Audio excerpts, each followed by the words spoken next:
Peace to all within the sound of this broadcast. This is your brother Inf Mecca building with you, taking you to places where my knowledge and wisdom has taken me. And on the day of power, of now cipher victory, of the wisdom cipher wisdom knowledge year, I visited Power Hill for the second time. This time to build with Ramel Self. A whole bunch of history, man. And Kaheen, two other firstborns of Power Hill.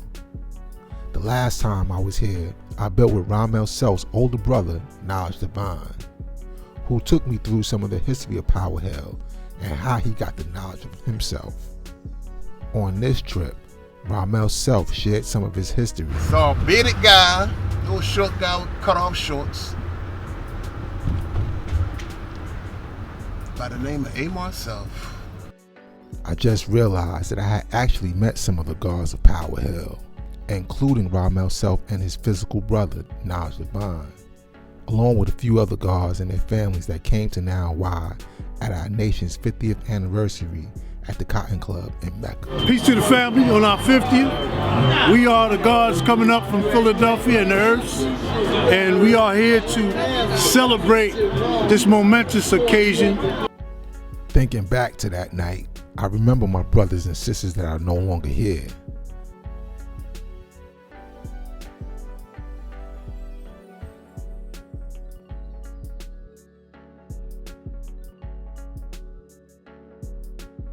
They are remembered in perfection. The last time I visited Power Hill was a few months before. I built with the god K-Liv, who asked me to document his old Earth's history, to which I was honored to do so. Wisdom Understanding returned to her essence exactly 1 month after my visit on the Knowledge Wisdom Day of Just You Love Y. The god K-Liv also shared some of his own personal history. Here's a clip that I haven't shared from that trip, where the god builds on why he became a police officer. So I've been to see Cypher God for 24 years now, guys, since I was born. You know what I mean? And what made me deal with that, what made me decide to deal with that was, you know, a lot of times we'll complain about certain things and we don't agree with this, we don't agree with that, you know, and we don't like what we see. So, you know what I mean? I was always taught that if you didn't like what you see, change the way you're looking at it, you know what I mean? And a lot of times, if the change that you want to see or the change that you're talking about, sometimes you got to become that change. You got to be that change. You know what I mean? That was number one. Number two, I never, growing up as a kid, and I don't, you know, everybody's story is different, but in my neighborhood, guy, we didn't know any police officers personally that we could aspire to be like. You know what I mean? Like the only time we had contact with the police, we get like, you know, get thrown up on the wall, getting ran through. You know what I mean? So now I'm like, when I'm at work, you know, I'm making my business to approach the babies, you know what I mean? That's just about anybody teaching the babies, you know what I mean? But just, you know, striking up a conversation and developing a rapport with them, you know what I mean? So that way, on a personal level, not on some, you got anything on you, putting your hands on them and running through them, you know what I mean? It's about having somebody to look up to want to be like, if that's the decision that they want to make, if that's the career path that they want to take, you know what I mean? They can have somebody they can ask certain questions, or if they're in trouble, they can have somebody to go to. You know what I mean? So forth and so on, you know what I mean? So that was one of the things, or one of the reasons that, took me in that direction. You know what I mean? We say that God is seen and heard everywhere, and you got to be a part of everything. You know what I mean? You got to be a part of everything, God. So, and like, I've been doing this so, and then I've been able to help, gods and earths. I've been able to help out tremendously in certain situations, to where as though, me making a phone call or me pulling up on something kind of changed the direction of that whole situation, that whole cipher, you know what I mean? So I got this thing where I say the only person who don't want to hook up is the person who can't get a hookup. That's the only person that don't want to hook up, guy. You know what I mean? Other than that, we all want to be put in a situation where as though if something going down and the officer can use discretion, because there's going to be certain situations where the officer's not going to be able to use discretion, where he has no choice but to take you in and book you and process you and so forth and so on. But if there's a situation where he can use discretion and he has somebody such as myself where he can extend that courtesy to, you know what I mean, then we're going to do that, and I'm going to do it on the strength of the nation, regardless of whom or what, you know what I mean? If you're wrong, we'll deal with that later. We'll build about that later. But right now, let's get you out of this. You know what I mean? So, and that's what it is, God. You know what I mean? So, it's been a blessing for me, God. It's been a blessing for me. And I just utilized the opportunity to come in contact with babies. You know what I mean? And even though we're about teaching the babies, but we also about teaching the uncivilized as well. You know what I mean? During this second trip, I linked with the guard Ramel Self, and he took me through some of his history that will not be mentioned in this video. However, he did share some history that is fitting to share with the internet.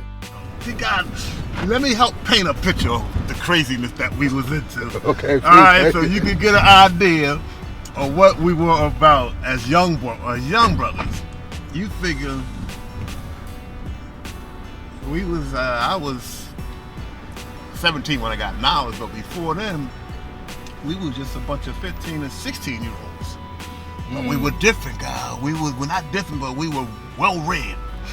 We wanted to change. We wanted to make shit change. We seen what was in front of us, because you figure when I was 15, that was in 1969.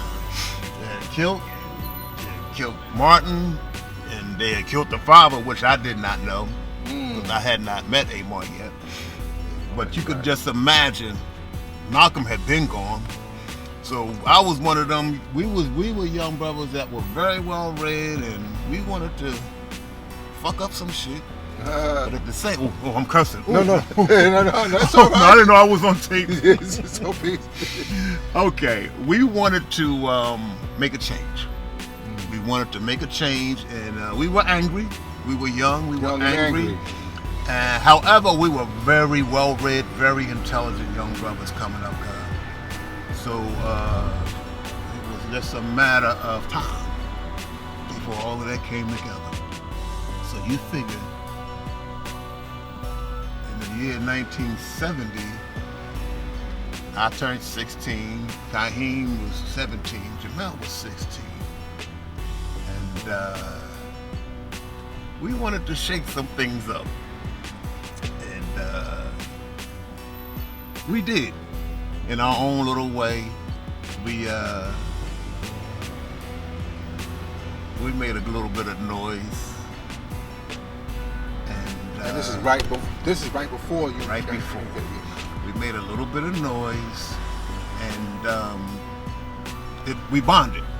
We bonded even tighter as young brothers. So you say you made a little bit of noise. What was it that you did? We made noise. You don't want to get into that. We made noise, and off camera. Okay. Time out. The guard built on his background and the time just before he got the knowledge of himself. My mom wouldn't let me become a Panther. Oh, okay. It didn't move now. You figured that Panthers was here, and then the police was running up on her. My mom was scary. Good, beautiful woman. This is her head, but she was like, this papa right here. A religious woman. No, not really religious. No. She was just cautious. My mom didn't have a goddamn. She had not a gambling. My dad. You read my book? No, I didn't read the book. You gotta get the book. My dad was a hustler. Okay. He was a pool hustler. The book is about him, and this is my mom with the glasses at the top. Okay. And right on the left side is the glasses next to my uncle. That's all the family. Okay. The tree. And, you might at some point I'll take pictures of this, I will give you. You can take a picture of that. Yes, sir. Oh yeah, peace. Because no, that's my mom. And then when the Panthers hit town, I was like, Mom, I'm going to the meet. She said, No, you not. He said, No, you not. Yeah. So as a result of that, we created our own thing. It was called Panther 2. Panther 2. Yes, sir. See, was it the Panthers 2 or it was Panther 2? Part 2. Roman numerals, Part 2. Okay. And we started to, I was Minister of Information. Like, I guess that was, who was that? Eldridge. Eldridge was Minister of Information. Right. So you were kind of... And we was mimicking. Yes, we were, at 16. Right. Because we just, we wanted to do something. And not at all connected to... No, not at all connected. Just only in words and study and anger. That was the connection. Anger. And, and young, because they were young. Right. They were just a little bit older than us, maybe college age when Huey did their thing. And my other boy, Greg, he loved Huey. He even went and bought a shotgun like Huey. And He was Minister of Defense, and Kaheem was Minister of something else. I forget. Anyway, and we had a couple of little meetings amongst each other, and what we gonna do, and what we ain't gonna do, and you know.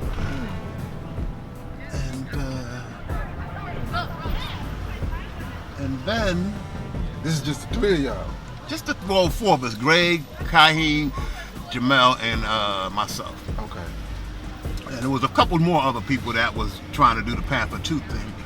And then we were trying to, you know, be angry, but smart. You know, it was smart. We wasn't just wild. So it wasn't like we were just going to do some crazy stuff and then beat the consequences. So we were just being angry and smart at the same time, you know.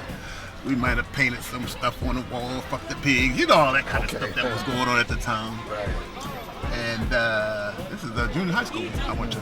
Oh, okay. You know, this is my neighborhood. What's the name of this junior high school? This is the junior high school. It's not a junior, it's a high school now. High school, okay. But it was my junior high school years ago. What's the name of it? It was called Bartlett. It was called Bartlett. It was called Bartlett. It's Palumbo now. Okay. But it was called Charles E. Bartlett Junior High School. Big junior. It was when junior high schools were very regional and people in the region went to that school. It wasn't before charter schools and all of that stuff came out. Okay. And it was just as many kids as in there as a high school. Big junior high school. And I'm going to show you where it all began. All of this happened in a matter of no time. And I looked up, and we were all in 12th grade. We were all seniors. And see, because right here, right there, is where it all began. That's where it all began. All began, God. This is why we call South Philly Mecca. This is South Philadelphia. And this particular area is where we all grew up at, God. And I'm going to take you on a journey. It takes you back to 1971. All right, okay. I'm going to take you on this journey. What are we looking at right here? What's happening right now? All right, basically what we're looking at right now is my neighborhood. This is where we grew up at. I was born and raised here since the 1950s. And this is where we grew up as teenagers.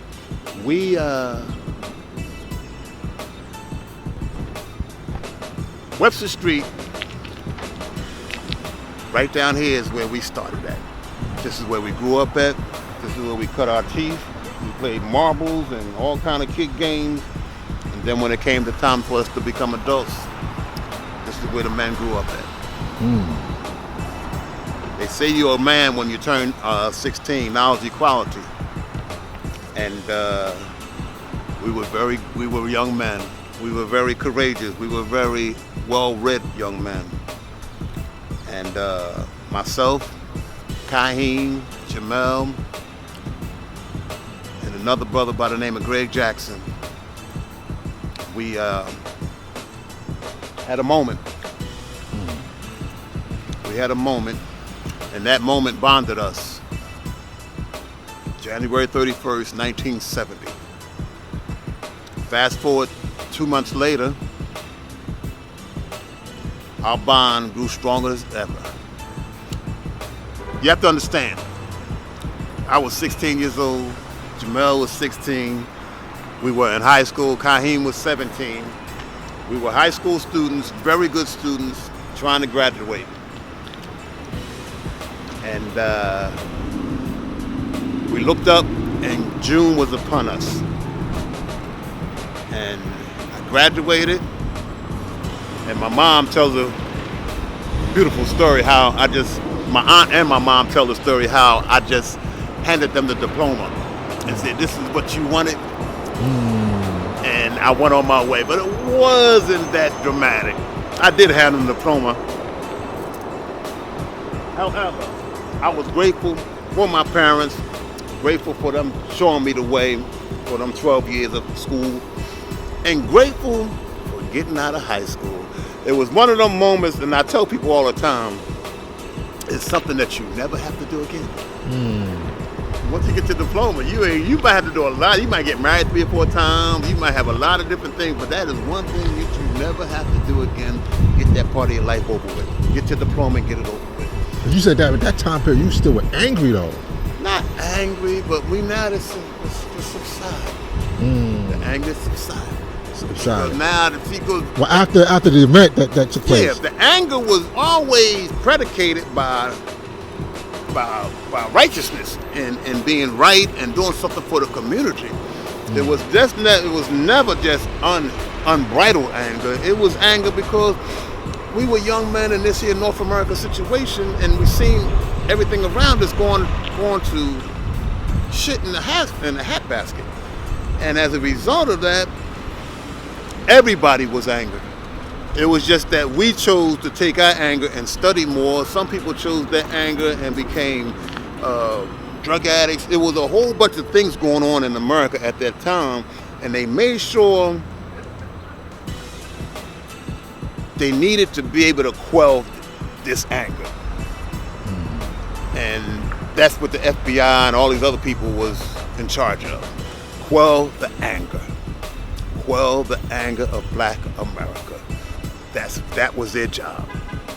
Through drugs, government jobs, as some of the comedians say. They gave them government jobs. That's what happened. And of course, the heroin epidemic that was raging the whole country. However, we had something else to do. We did not know what that was. But I remember the day when Jamel knocked on my door. I had just got my diploma. About a day later, Jamel knocked on my door. Boom, boom, boom. He said, Ramel, we got a place in Houghton Village. My teacher is subletting the house. Would you like to go? I'm like, bet. This is getting out of your mother's house, right? Now, the story gets thicker. You know how your mom was always, you got to go, you got to go. So now I said, Mom, I'm leaving for the summer. You too young to go. So now the pullback, you too young to go. I said, Mom, I'm going. So she called my dad to try to talk me out of going. This was a big deal. My mom just, as much as mothers, that was just another form of protection that moms do. Go when you're doing bad, but when you decide to go, are you ready to go? Which is a good question for a lot of 16-year-olds. Right. Remember, I was only 16. I had just turned 17 that May. So now I'm a 17-year-old. Not that that makes a whole lot of difference. Peace. Not that that makes a whole lot of difference, but now I'm 17 years old, and she did not want me to go. So she sent my dad up to Fountain Village on our first days in Fountain Village. And I'm going to show you I'll take you up that way too after we leave Kahim. Okay. I'm going to show you exactly where the house was. And my dad went up there, tried to talk me down, and my dad just returned to the Essence about over a year ago. And one of the statements he profoundly remembers, he said, Ramel, when I came up there to try to talk you out of this is what you said. He said that I said, what makes you think a year I'm going to be much more better? And he never forgot that. So I said, all right, Pop, I need $200 because this is when you can actually buy a job.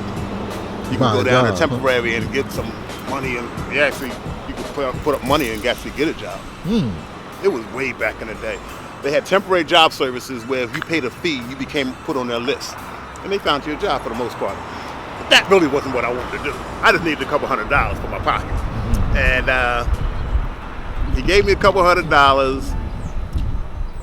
but there was something else more in store.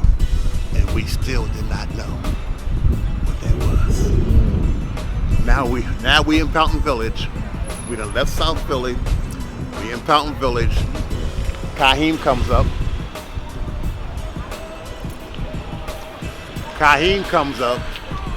Now the three of us are in Fountain Village, and no moms, no restrictions, no rules.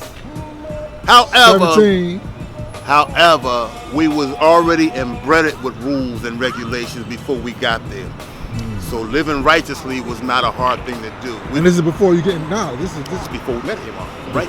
right before. See, so what we had to do first, we had to clean up the house and make the house ours. Beautiful white guy by the name of John.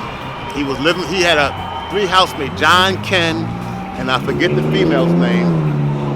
And they lived at 3321 Hamilton Street. I'm going to take you up there. And you might want to go up there before we go with the rest of the story. Okay, all right. 3 blocks, wasn't even 3 blocks, guys. Ran up here to Jamel's house, knocked on his door to tell his mom and his sister that this didn't work out right down the street. By the time we stood on that step, me and Greg, we heard that boom. Boom! I'm like, God damn, Kaheem cut loose. But then we heard boom, boom, boom, boom, boom. I'm like, oh shit, we only have 1 shell. So now I'm thinking he in a gunfight. You didn't know what was going on. And we circled the block, and that's when I seen Knowledge. He said, I'm going to fuck you up. That's not myself. I want to fuck you up. Because your brother over there, because they had already told him. People who knew that we were planning it. Your brother over there. He said, were you over there? I didn't say that. I just shook my head. I just put my head down.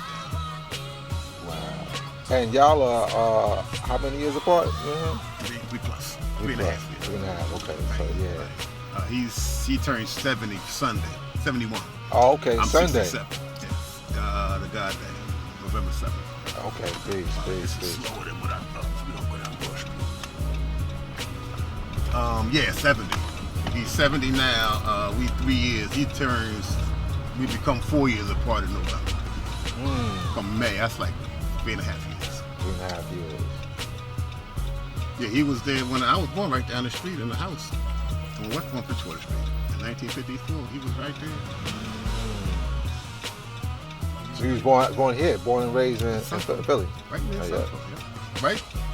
3 blocks away, in the house. One of them house babies.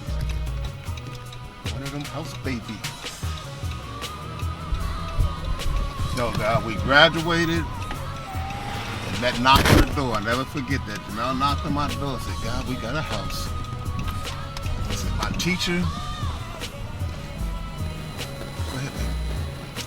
Teacher is going to sublet the house for the summer. And I'm like, bet. My mom was like, no. and it's interesting. The teacher trusted to sublet the place to you. Well, he was one of them. See, you got to take yourself back then, God. See, because a lot of the teachers were hippies. They were kind of like laid back. They wasn't the teachers that you might them old school teachers. The teachers was different back then. You had them, it was a little hippie-ish, right, for lack of a better word, put it. And Jamel went to the free school.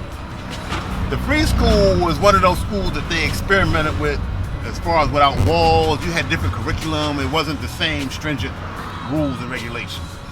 He went to one of those schools. Kaheem went to vocational school, and I went to Overbrook High School. And that day I graduated, a day or so later, that knock on the door. God, we got a spot. Went up there, guys. We had to clean up because it wasn't the prettiest spot. We had, we was. So was this a place that he was staying at, or he was just? No, he just knew the teacher. He was just. Was this his spot? Oh no, the guys, they was living there, but apparently John was his name. He had a housemate, Ken, and a female, I forget her name. They were all like students or graduate students. They were like a little bit older than us. Maybe if we were 17, they had to be maybe like 22, 23, stuff like that. Oh, okay. I don't know how old John was. The teacher that Jamel personally knew, he might have been a little older. Nice guy. Just nice white guy, hippie guy, long hair. And that began the summer of 71, 50 years ago. Wow. 50 years later. And I'm going to go grab my man Kaheem. He's going to help tell some of this story. 50 years later. Yeah, man. I mean, just that story that you told me before. Like, we gotta do a screenplay for that. A lot for that. we gotta do something. I'm for that. down. I'm down, Infinite. I'm down. Yeah, I am so down. I am so down. And I like the way you tell it. You're animated about it, and you could. It's like God, that shit was. I'm in your shoes, man. Yes, God. It's a beautiful tale. It's a beautiful story, God, and it's so pertinent, so important to what was about to happen. Man, we was bonded. We was like forged in that fire that night.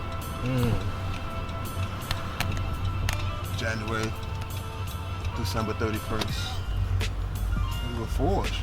We were forged like steel that night, God. Going through that, and what almost happened, or what could have happened. Could have happened, God. What could have happened. Could have happened, didn't happen. And as a result of it didn't happen, God, we made the best out of it. It was preparing us for what was to come, God. It was preparation. All of that. For what was to come. Panther 2 thing, just the way we came up, God, it was all preparation for what was to come. All of them principles about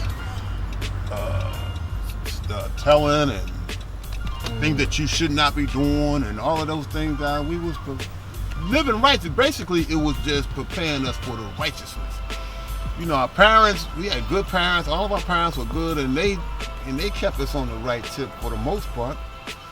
Now, as we got older, we had to stay on that righteousness. So now's a question. Like, what do you think what was it in you and your peers that wanted to make the statement, having such a good background? I mean, was it? I mean, like the atmosphere of the time, or?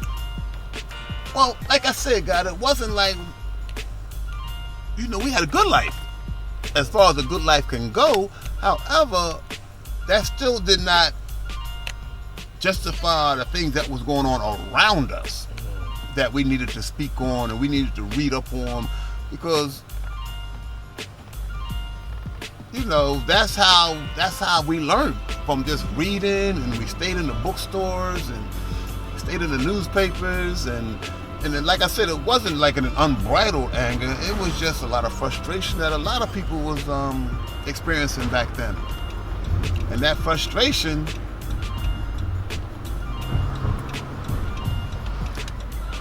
turned into riots for some people.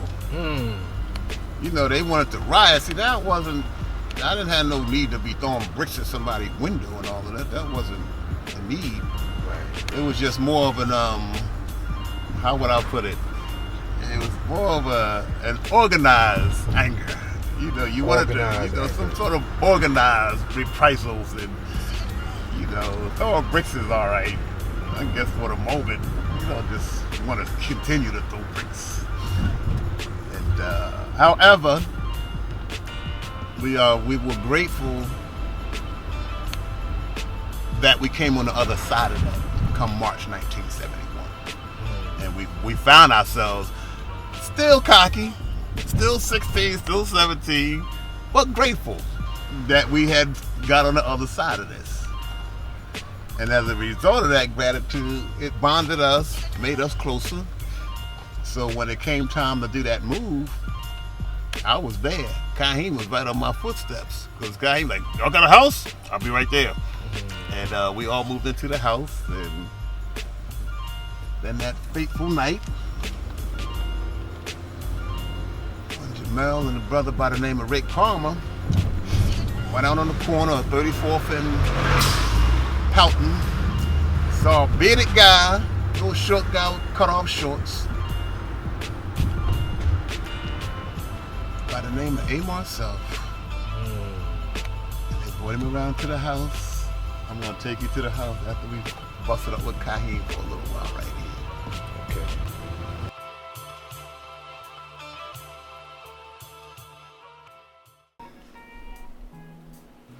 All right, peace. Peace. All right, introduce yourselves. Okay. I'm Kaheem Knowledge Self Allah. My name is Ramel Self. Okay. And so tell me a little bit about the history of like how you got. Well, first tell me how you two met. Well, we basically grew up together. You know, I've known Ramel since I was about. I started coming around 8, 9 years old. No, a little bit older, a little bit younger than that. Maybe younger than that. Yeah, it was about 7. About 7 years old. And we were always close. Like I said, I lived around the corner from him, but I grew up at his house. You know, I grew up. You know, I spent most of my nights in his room. You know, so you know, Knowledge Divine was like my big brother too. You know, we got out of line. He kicked my behind like he was his.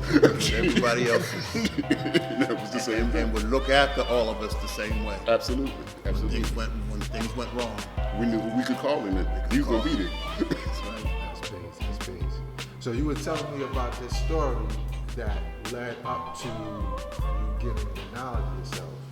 Yes, sir.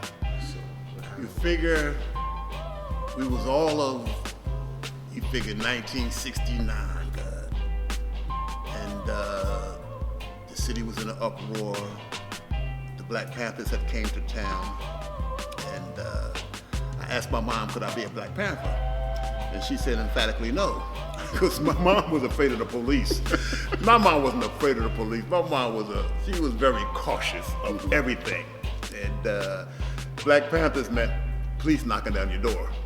So that was emphatically no. So as a result of that, me and my brother and a couple of them, me, Kaheem, and a couple of us, we started our own thing called Panther 2. And it was kind of a replica. I was Minister of Information. I think, what was you, Kaheem? You was Minister of what? I think maybe communications or something like Communications, I that. think it was But Greg wanted to be Huey, so he was Minister of Defense. He even went out and bought a shotgun like Huey. And we had a chair, we had the whole thing. So like you said, you were well read, so you read up on how the Panthers formed their organization and everything. And well, the Panthers really came from Malcolm. That was their inspiration, by any means necessary. However, but the people do not realize the Panthers was about the same thing that's going on now is policing the neighborhood, policing the police, and feeding the children. Absolutely. A lot of people they lose that on the Panthers. All they think is the gunfights. But the What we gunfights, knew was the breakfast program. the breakfast program was rampant across the whole nation. Rampant across the whole nation. And no, these were very attractive. Attractive in a positive way.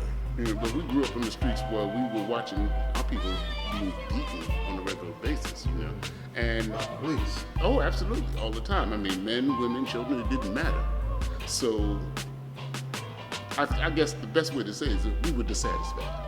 That's a good word. You know, we were totally Like the dissatisfied. God was saying about us, it wasn't really anger, it was more of a dissatisfied. We were dissatisfied with what was going on. And that led us to exploring ways to get people to know that we was dissatisfied for whatever that may be. And You know, at the same time that we were forming the Panther 2, we were also still, you know, looking to find answers. You know, I remember you started, remember all the artwork you started doing, you know, when you did the all-seeing eye and things of that sort. We didn't know what it all was about, but we knew there was something here, there was something we were missing. going on. You know, I studied Buddhism, Hinduism, Yes. a few other religions. All All at the the isms. age of I was 16, 17 years old. 17 years old. Before the knowledge. Yeah, before now. Yes. Looking to find what am I missing? What am I missing? You know? And nothing was satisfying us. We were so frustrated that by the time that I was just about ready to turn 18. Ramel was 17, Jamel was 18, and we all decided it was time to go. We got to move on. We got to grow up. We got to make our move. Right. You know, the first thing we decided to do first was we have to take an action in this city. We have to let them know that we're here. You know, that's what led to the incident that Ramel told you about. You know, with Broadwester. Wow. Yes, and it, like I said, God, it was it was all bridal. It was all in the pursuit of righteousness. In the pursuit of a righteous moment. And I'm just impressed with like the mindset that you had at the time. And you're saying like in the pursuit of righteousness, but you're gonna take a very real pronounced action. Aggressive Action, yes. Aggressive action, all in the pursuit of righteousness. Yeah. You know. You got to remember, we were home and basically home alone because Niles Devine was in Vietnam. We didn't know whether or not we were going to ever see him again. For a while there, he was like missing. Nobody knew where he was. You didn't know, like, so he shipped out to Vietnam during those years. It's like kind of got disconnected. Well, a lot of people didn't come home, man. Right. So that was in the back of my head, and the back of all of our heads. That was our native son. And I'm saying, you know, he was our son. He was the South Philly's native son that went away. Yeah. And we were all hoping and that everything would be all right, but you did not know. Right. And we had to say, well, we're living like he may not be back. Right. So that means that the next move's on us. Right. And that's virtually the way it was. Right. You know. The next move is on us. Right. So we took that action that night. New Year's Eve. New Year's Eve. Wow. And like I said, the mindset of righteousness, and you said after not telling on each other. Oh no. You see how emphatically you said, oh no. Well, they had me and Jamel. And they were real frustrated. First of all, the first shot was supposed to have killed me. You know, it grazed me in the back of the head. Oh wow. They came sticking their hand in the wound and said, why ain't he dead? You know, and then they beat me and Jamel for hours. You know, and then said, well, y'all gonna tell us where the rest of them are? And we said, all right, we'll make a statement. I said, what? I said, well, my lip hurt. And Jamel said, well, my eye hurt too. You know, so they decided, well, we're gonna whip y'all some more. So they whipped us some more, you know. Like, right. The most you gonna make us do is lie. You know, because we ain't telling you. That's the way it was. To protect each other. Yes, that was what it was about, God. Yeah. And then they came and got me, and then that's when I tell people all the time about the Father's instructions of showing improvement. And we did not know the Father. We had not even met Amar as of yet. But that was a moment of showing improvement. Because this is before you knew any of this idea. But it was just a matter of what we had went through this over and over again. No telling, no guilty, no none of that. And now it was time to prove that under dire circumstances for a couple of 16, 17-year-olds. Right. And you taking the position, are you willing to die for each other? Right. And like I told you, wow. when I told you the story with that one shell, when me and Greg stood on Jamel's step and we heard that first shell, I'm like, damn, this guy ain't gonna cut loose. Because he kept saying, God, we're gonna cut, I'm not gonna go alive, God, they're gonna have to take us. I'm like, oh shit. Well, and they tried. I mean, they shot that building down.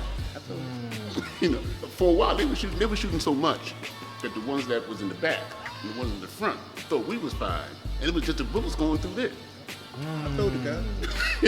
They made a semicircle around that John and shot till it was over. Yeah. You said one of the bullets grazed your head. It grazed my head, spun me around.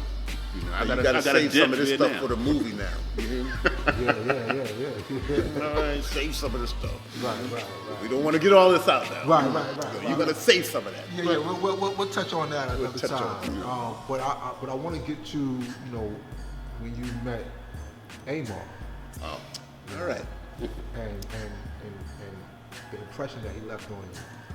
And you said you were out looking for something at that time. Well, see, you have to understand, first of all, we had just left our neighborhood. We moved up to Powton Village.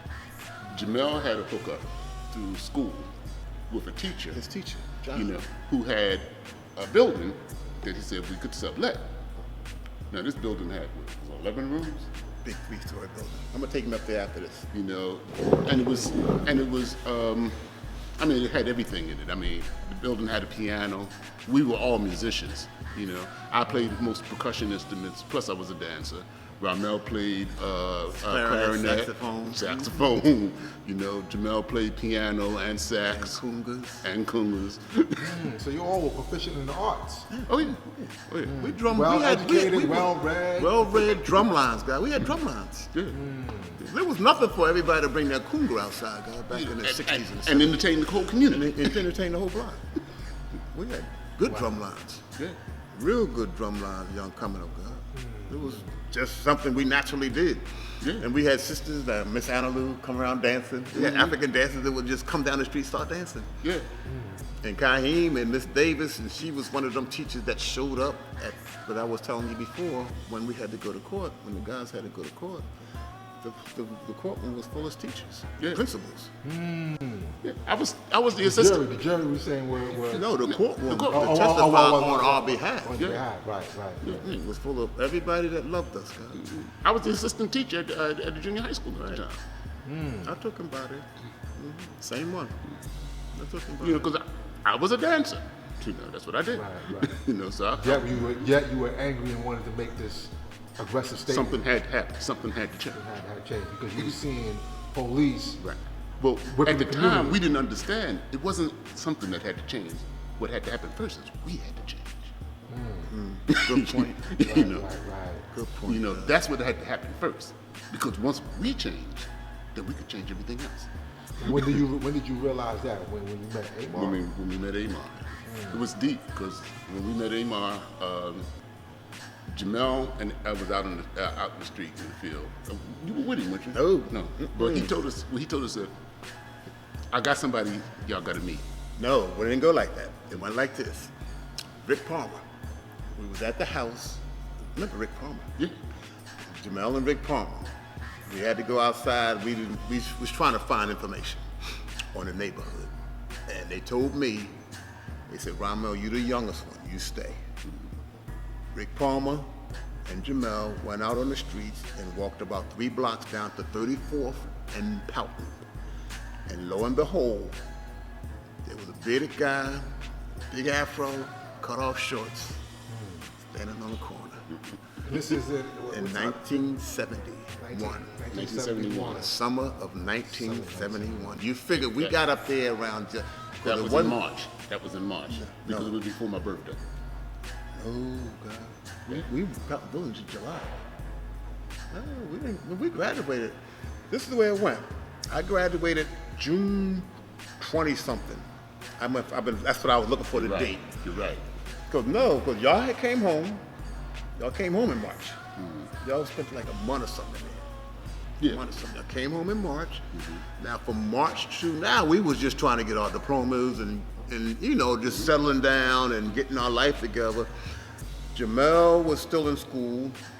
You were still in school. I was coming out of Overbrook. And you had went and got a job and was going part-time and a couple other things you was doing. And I graduated the 23rd, 24th, 25th. About 2 or 3 days later, Jamel knocked on the door and said to me, we have a house. So now you figure, by the time I wrangled with my mom and my dad, we there. Kaheem heard, y'all got a house? Kaheem was, I'll be there tomorrow. Just like that. I'll be right up there. I said, what's the address? 3321, God, I'll be right there. Look, I told my old lady, I'm moving. I'm moving. She said, well, when? I said, now. Where you going? I'll send you the address. I'm out. I'm gone. My mom was a little bit more protective. She said, oh, you're not ready to move. And she sent my dad up there to check on the house. House was a big, beautiful house. Just had to be cleaned up. And he sat there with me that day, trying to convince me not to come back home. And I'll never forget that question. He said, I told him, I said, well, what do you think? Why would a year make any difference? And he never forgot that. You know, because they would say, come on for a year and then see what happened. I said, well, why would a year make any difference? I said, we were smart enough to go on our own, in which we were. And like I said, God, we had no idea. No idea what was in front of us. We knew we could feel the crescendo, though, God. Like, we could feel it. Over the months. All since the months, God. It was a crescendo from January, from that first incident. From even before then. Even before then, though, God. 'Cause we had been building up to this for almost a year. So you can go back into a year 1970, like the summer of 1970, when we was just getting to filling our oats and becoming men at that tender age of knowledge equality and knowledge power, knowledge God. And the crescendo was building. So by that time, it was nothing. Mom, Dad still did not know why or what was going to transpire, but I wanted to be there. He wanted to be there. And there was nothing was going to stop us from being there at that moment. It's like whatever's going to happen, we had no idea. So when that night came about and Jamel went outside with Rick Palmer, met Amar, brought him back to the house. And who was this cat, man? Who was this cat with this long beard, man? Look, Amar was the picture of the classic hippie at that time. Yeah, he was. He had hair everywhere, and Amar was always a very hairy brother, but he was short and real skinny. You know, and he was in an A shirt and shorts. And shorts. You know, and sandals. You know, so he looked like a big hairball. Very unassuming and very, and like I said, unassuming. Because it wasn't like he was sitting there, we did not see the flag.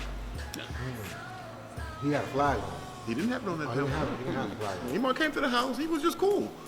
He was cool, we did our little bit of business, and maybe he was checking us out, because we had already stopped eating pork.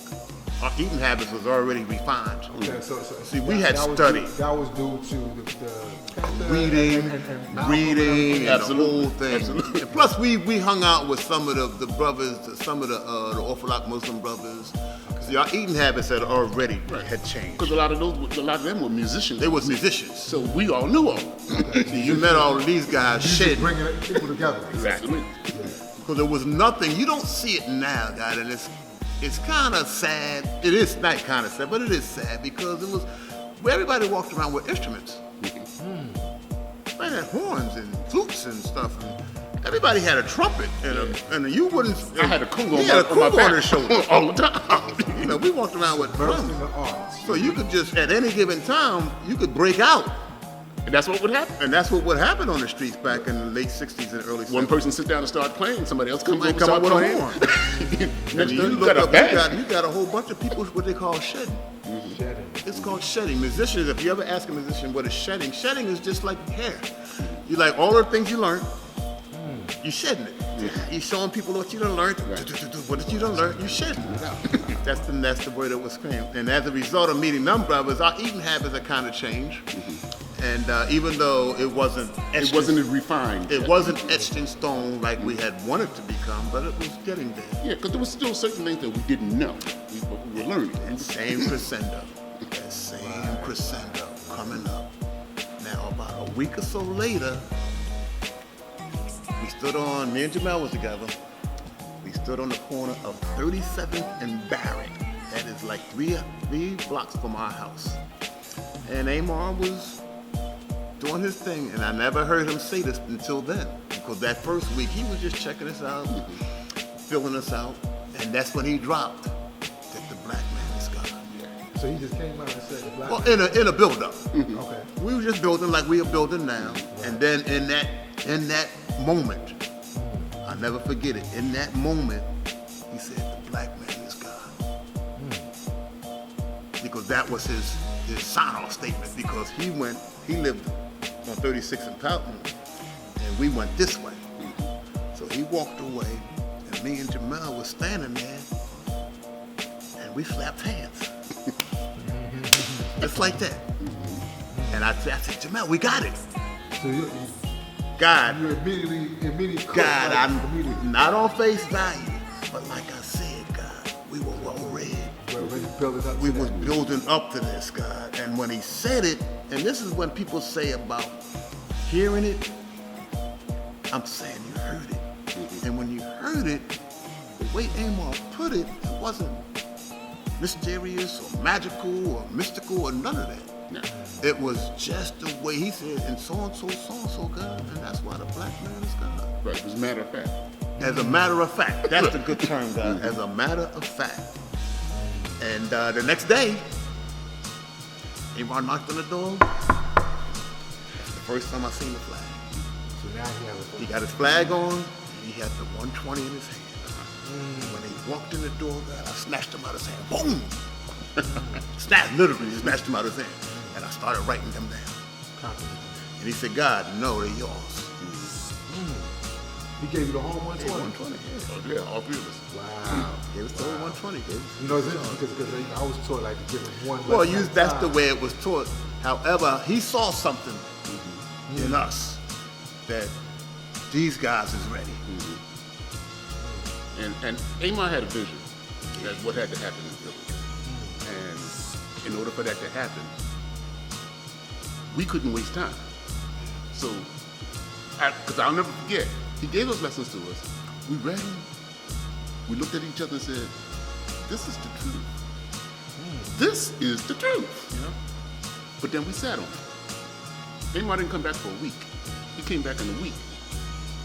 And he said, what have you done with the lessons? And we said, well, we looked at it.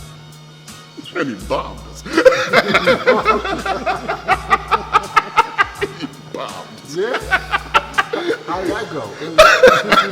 It was a good bomb, guys. It wasn't like an atomic bomb. No, it was more like a This is like an older brother kind of. Yeah, it was like, get your act together. well, just like, showing us because all this, you gotta think, God, now look at this time span. July 1st we moved. July 5th or 6th we met Amar. July 12th we got lessons. You see now where I'm going with this? This is the summer of 71. Right. And a week later, we getting bombed because we hadn't moved on it. However, not too far after that, we was all into the lessons. Look, you come to the house, you couldn't hear anything because everybody's like this. Everybody studied. Everybody studied hard, God. Being 17, 17 years 18, old. being 17 and 18, but studying. All of the other stuff that a 17 and 18-year-old would like to be doing and clowning around and all that, but we was going to study those lessons. the seriousness had been, the seriousness was profound. Absolutely. And the responsibility was growing. Everything that you learned from the time that Amar said it, the first thing I told Jamel that night, how are we going to tell it? I told Jamel, I said, God, we could put it on pamphlets, put it under people's doors. Word is bond. And we walking at that moment after Amar. We walking towards the house. I said, God, how are we going to tell this shit? I'm the wisdom seed. I'm the brown. Jamel, my black. He my black. I said, how are we going to tell this, God? I said, we could put it on pamphlets and slip it under people's doors. Because I'm ready to go. You know what I mean? I didn't know the profound responsibility of what I was. I knew it was time to tell that. And you wanted to give that. I wanted to tell. I wanted somebody else to hear that. So now you figure, God, by the end of July, we was deep in our lessons. So much. They must say it's time to go to New York. That's right. Well, looking at 120 lessons for the first time, studying them, what lesson stood out to you? Well, to me, Amar taught us study a student wrong. That's what, and then study your degree. I was 17. So one of the most profound lessons, we use them now in our funerals. The knowledge of God degree. We use that in our funerals. Civilization. What is the meaning of civilization? One having knowledge, wisdom, understanding culture, and refinement. And it's not a Sabbath in the pursuit of happiness. That stuck out on me. Who is that mystery God? When you set up home, and Amar instructed that You might not know all your lessons, but you got to know certain lessons. Knowledge equality degree, who are the 5%, all of your student enrollment, and then certain degrees after the fact. Oh, so he didn't really require you to actually have. No, I'm not not gonna. at first. No, let me say that. However, the lessons enhance studying. So even though we had certain degrees, but by the end of the summer of '71, we knew all of our lessons. Yeah. We were versed, guys. And I tell brothers, it's a matter of understanding because we was just a couple months. Knowledge at first, just knowledge. But to know them, and to parade them And to resuscitate them? and reciprocate, no, we could do that because he wouldn't have never took us to New York. Right. Right. He would have never done that. That He was would have wonderful never, because Amar came from New York. He knew what was there. So when he decided it was time to go, this was like the last Sunday in July, somewhere like that. And he took us to New York. And as soon as we came out the subway, It was July 71. 71. Yes. The last Sunday, in that last weekend. You know, because the Parliament of New York has always been the last Sunday, Right. final Sunday. And we went. This is a Medina. You going to Medina rally? No, we didn't even get to the rally. We went to New York. It wasn't a rally that time. We went to a rally, I think, in August. Let me reiterate that. Okay, we went to Mecca. The first time we went to Mecca, it was just for the visit. Okay. So you went to Mecca. We went up. We came up 125th Street, and as soon as we came out 125th Street, me, Jamel, Kaheem, and Amar, the four of us, we ran right into Old Man Justice.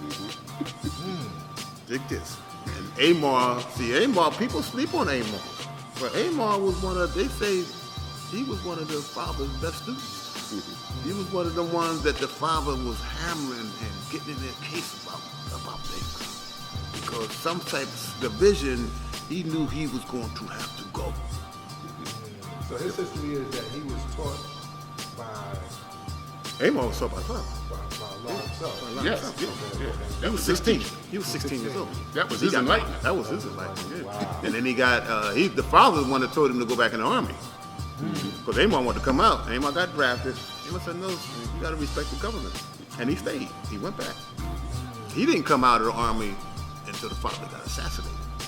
Then he said he clipped the cord because there was nobody there to tell him to go back. 2 years later, he's in Philly. Really like a year later, because he was already in Philly in North Philadelphia before he moved to Pelton Village. But it took time for him to get his bearings on because Philly's a different city. It's a real different city. So by the time he moved to Pelton Village, this was all of '71, like the winter of '71. So by the time he met us, which is the summer, you figure that was only 2 years after the father had been assassinated. June '69, July '71, he met us. That's 2 years, so it was all hot. You know, and in speaking about the lessons, one of the other things that Amar gave us with the lessons was an article written by God in the Ghetto. That was something. You ever that seen that impressed me. article, guys? I've heard of it. It's an old article. Very It's a old. good article. You know, Good. but the basic principle of it is that God is the overwhelming influence in our communities. It's our responsibility to be God to the whole community. You know, I mean, there's only a 5% of us, but we're responsible for them all. You know, That's the reality, guys. right? You know, which is the reason why I've done the kind of things I've done, making sure that Yes, there's sir. housing for people all over the city, making sure that that people had food all over the city. You know, because Bringing people to the house crippled. right. God, I got a couple crippled people we got to take care of. All right, Kai, bring them in, guys. I mean, after a while, the babies would bring them to me. No. Yeah, I remember the baby brought this young girl. She was 7 years old. She was born with spinal bifida, so she couldn't walk. She could only crawl. Her knees were all swollen from crawling, so she couldn't get out. And they said, God, she has no friends.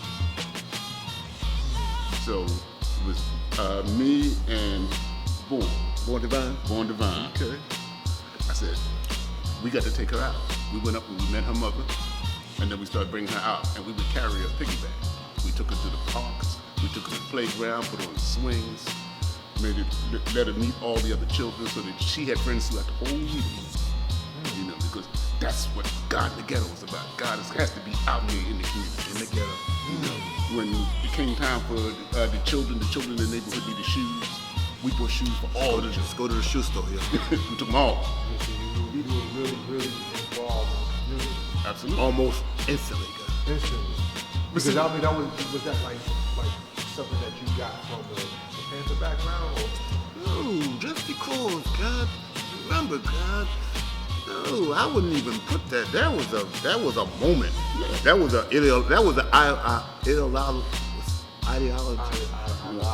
ideological moment. No, we was already like family orientated. Yeah, it was like we saw a need, and it had to be met. Because that's the kind of, we all came up, like you said, he was in my house. We came up like family. Like nobody. So that was instilled in you from your family. From family and just being, yeah. Absolutely. I mean, I ate dinner at his house every night. It was not like. And a lot of people in the whole block did. It wasn't like just Kaheem, it was anybody that needed it. Yeah. And that's the way it was. Yeah. It wasn't even like it was it wasn't something that was rehearsed. No. And this is what I built on about my nephew passed away. He got murdered. And I built at his funeral the other day, and it was about duty. And that's something that's instilled, like, and it has to be reinforced because a lot of the young brothers and sisters run away from duty. We ran to duty. Knowledge itself make you run to the duty. When people running out, we run in. But I'm just acknowledging, how since you talk about your family, gave you a sense of duty. Then you become well read, so that's kind of reinforced. Duty being reinforced. Then you get to knowledge yourself, and it's bringing that out even more. Coup d'etat. Like, and then going back to the mindset of saying, I'm not talking about my brother. Oh yeah, that was all instilled, right? And we don't have that now. We don't have that. No, there was certain things, just like I was telling people, you didn't climb in nobody's house and steal their TVs and all that, just because you knew somebody wasn't home. But we live in a society nowadays that there's no boundaries. You just didn't cross them boundaries for your own, and of a savage in the pursuit of your happiness. No, and you better not knock on somebody's door talking about you got a TV. Wait a minute, I know whose TV that is. TV that is. No. See, certain things, God, was just so profoundly normal for us to be. So it was easy. So when Amar Self came with the knowledge of self, all we had to do was find a way to custom make it for us. That was our names. That's when we chose our names. Because that's the custom part of this. That's right. Because your name is how you identify doing this job. How you identify doing this job. So when we chose names and Amar took us up to New York, it wasn't over because we were still 17, 18. So we still had to do crazy shit. And you still, this is like you just getting the knowledge, really. Right. Just getting knowledge. And Old Man Justice gave us flags that day. Oh, right. I ain't tell that story. I got cut off. No. Okay, so and you didn't have the knowledge 120 yet. But they knew. On the strength of Amar, get some flags. He asked Justice, he said, Justice, I need 3 flags. Justice reached in his pocket and gave him 3 flags. Gave each one of us a flag, and then we ran into my man, Knowledge Allah. Yeah. He just returned, guys. Yeah, I know. He just returned. Knowledge Allah. And he looked at us. You know what that flag means? You know what that flag But he was means? the one that examined it. Yeah, guys, right off the start, because we put the flags on, and we turned the corner, because when back then, guys, in 1971, every corner you turned, it was a fountain center. That's right. And he turned the corner, he was like, he looked because they loved Amar. Everybody loved Amar. And they seen us, y'all better know what that means.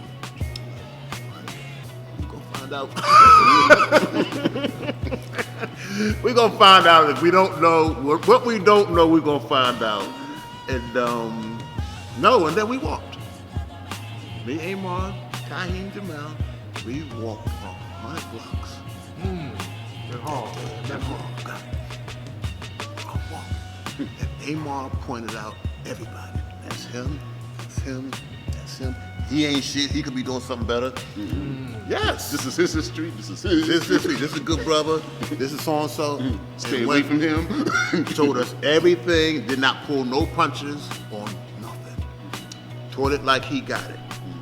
So now our job, when we came back home, now you're talking August of 1971, all we got to do is start teaching it like we got it. However, we were still teenagers. So we had some teenaging to do. So, for lack of a better way of putting it. Yeah. And for a couple of weeks, we acted foolish and chased girls and gambled and do dice and all kind of stuff like that. And then one particular night, right down Webster Street, in August, maybe like third week in August, I didn't feel like gambling that day. And I began to teach. It came out like vomit. Yeah. And it just flowed. And the babies crowded around. I'm like, oh shit. Jamel was on the step losing his shirt. I don't know where Kaheem was. Jamel was losing his shirt that night too. He was down there shooting dice. Couldn't get the numbers. And see, I was always the harbor. Kaheem wasn't going to gamble. Kaheem gambled like, because there was, everybody else was. He wasn't into that, But if you wanted some extra money, then get me in the game. Get his money. Come on, Kaheem. Anyway, and that particular night, I began to teach. And then Kaheem, oh shit, I'm not teaching. He looked, I had a cipher right there on Webster Street. I'm like, oh shit. And the next day, torched them. Came back down, because we were still coming back. We was commuting out to Fountain Village, back down to South Village. See, but our base was South Philly. This is where we were. You see, we was going, at that night, we would go home to Fountain Village and then come back and hang out downtown. And the next day, torched them. Kaheem knew this was Xerox machines. Kaheem knew somebody at a Xerox machine. He must have Xeroxed 1,000,000 lessons. And the next day, everybody had lessons in their laps. We did the whole South Philly. This is still 71. 71. Still summer. Still summer. Still summer. Look, Still summer. I mean, we taught so many people. Still summer, guys. The Muslims was all like, who are these guys? Still summer, guys. Because they started seeing their lessons. Well, okay, so That's another- these Muslims were Islam. They should have some Muslims, yeah. They started seeing their lessons. But now, all right, we're talking August. The sublet is about to end. Only for the summer. But God, I tell people all the time, Kaheem, about you hear it in your lessons in a matter of no time. That was in a matter of no time, because if you sat on your watch, if you sat on your stool and watched the clock, you couldn't keep up with what's going on that day. We was moving here, physically, lessons, it was moving, God. Whereas he said, well, how did y'all do that in 2-3 months? So we met him, learned New York, 120, flags. This wasn't like years. No. This was all in 2 months, the summer of 1971. But we before you really tracked 120 lessons. I mean, like you still had them, but not. We were learning and teaching at the same time. Learning and teaching. And by the time we came home that September, God, I can honestly say we had the 120 in our heads. Oh, yeah. Because we was always at. What's the days of the week, Kaheem? You know, What's the mathematics? And by the way, let me ask you about a few more degrees. Right. Because there was nothing to add. All right, man, let me do my 120. Just start. Who's the original man? Yeah, and you make a mistake, you know, God, you're wrong here. Right. Good. You got to do this one over. No, we was into this. So now, And there was nothing else to talk about. This is what we talked about. what we built on, God. So now, we back down South Philly at our mom's house. We returned to home. This is September. And everybody had names. Sharina, he met Sharina. Okay. He just met Sharina when he was at Gordon Webster. And because Amar taught us, it's time to go teach your families. that's what we did. He said, that's what you do. So we went back down and we taught. We taught hard. We taught hard. We taught true. We taught it just like he got it. Just like we got it. So you figure in the maybe like the end of September, we had not seen Amon for a minute. And we, one Saturday, the three of us, me, Jamel, and Kaheem again, let's go see Amon. Went out there to Fountain Villas, knocked on his door. Said, God, look what we did. Took him down South Philly. He like, oh shit. I mean, all the babies, you know, and the babies, at that point, most of the babies there, if they knew nothing else, they knew at least the first 5 degrees in the student road. When you say babies, I'm talking Young, baby. I'm 12. Young 10, Justice was 12. 12. 10, 12 years old. Justice Born South was 12. Yeah. 12, 13, little Al Java and all of them. No, they were young. Yeah. Little Al Java was 9.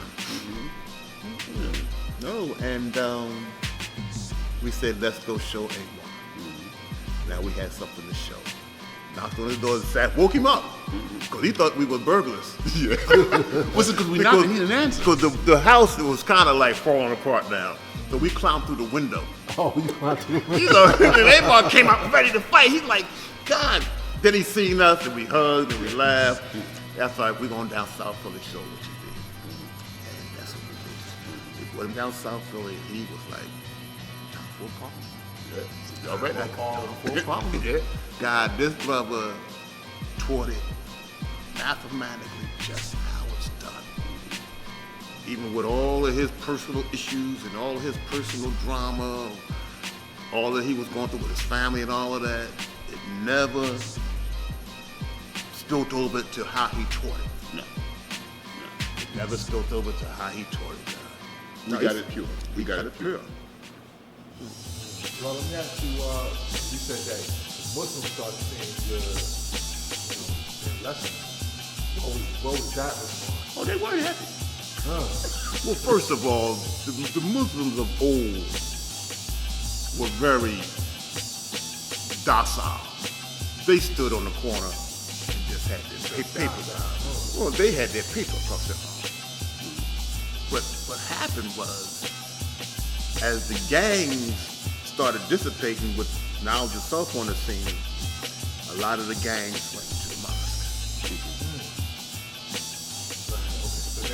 So now they not as docile because now they got a little bit of knowledge and wisdom with their aggressiveness now. And no, they came. JDM and all that. All of them, they all came. They all came. And we taught it. Yeah.